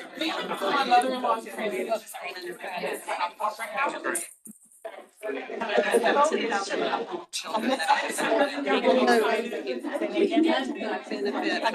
have my sandwich there, yeah. And then there's also information in here about Kentucky's, and I can send you this That'd be great. PowerPoint Do you slide. have my, Samantha, do you have any instructions? Everybody know? Yeah, so if everyone, so has everybody been able to identify a time for their first work group meeting? Yes, yes. Okay, fantastic. Mission accomplished. Okay. Ellen and I were talking a few minutes ago about health, and I was asking her some questions. Share quickly what you told me about what you all do about childcare. We have 4 on or near site centers that we have in place to support our employees. One, we do open to the community because it is in a rural area where there isn't childcare for community members. We do partner with an external organization to manage the centers. Our pricing structure, which is what we specifically spoke about, we are not the most expensive in our market, but we are definitely not in the bottom either. We're probably the top quarter. So as an organization, we do supplement for our employees and end up spending a significant amount of money, which catches finances eye. So it's really important that we continue to have our finance partners to understand that this is a benefit to our employees. A lot of conversation about health insurance, I'll use that as the example. You know, we pay towards a good hunk towards our employees' medical insurance. If this is really the same thing, it's a benefit, and we're not in the childcare business to make money off of it. We couldn't possibly begin to do that. So that is what we do. We also have an in-house program with one of our vendor partners who manages our vending machines. And they actually donate all of the proceeds from the vending machines into a fund that we then use to help with tuition offset for those of our lower wage earners. So. And I don't know if you all would allow us to do this, but I think programs like this, we need to kind of spotlight, talk about it to encourage, and maybe the NC Chamber could do a good story about this and about what companies creative way, and I think the thing with the vending machines is really creative. I thought that was a neat idea, and I think maybe, I know the schools use their vending money for all kinds of different sort of things, but I wanted her to share that. I know everybody needs to go. I did the prayer the last day that we were in session, and I talked about the law of threes. And if you ever heard of the law of threes, you can go 30 days without eating. You can go 3 days without water. You can only go 3 minutes without air.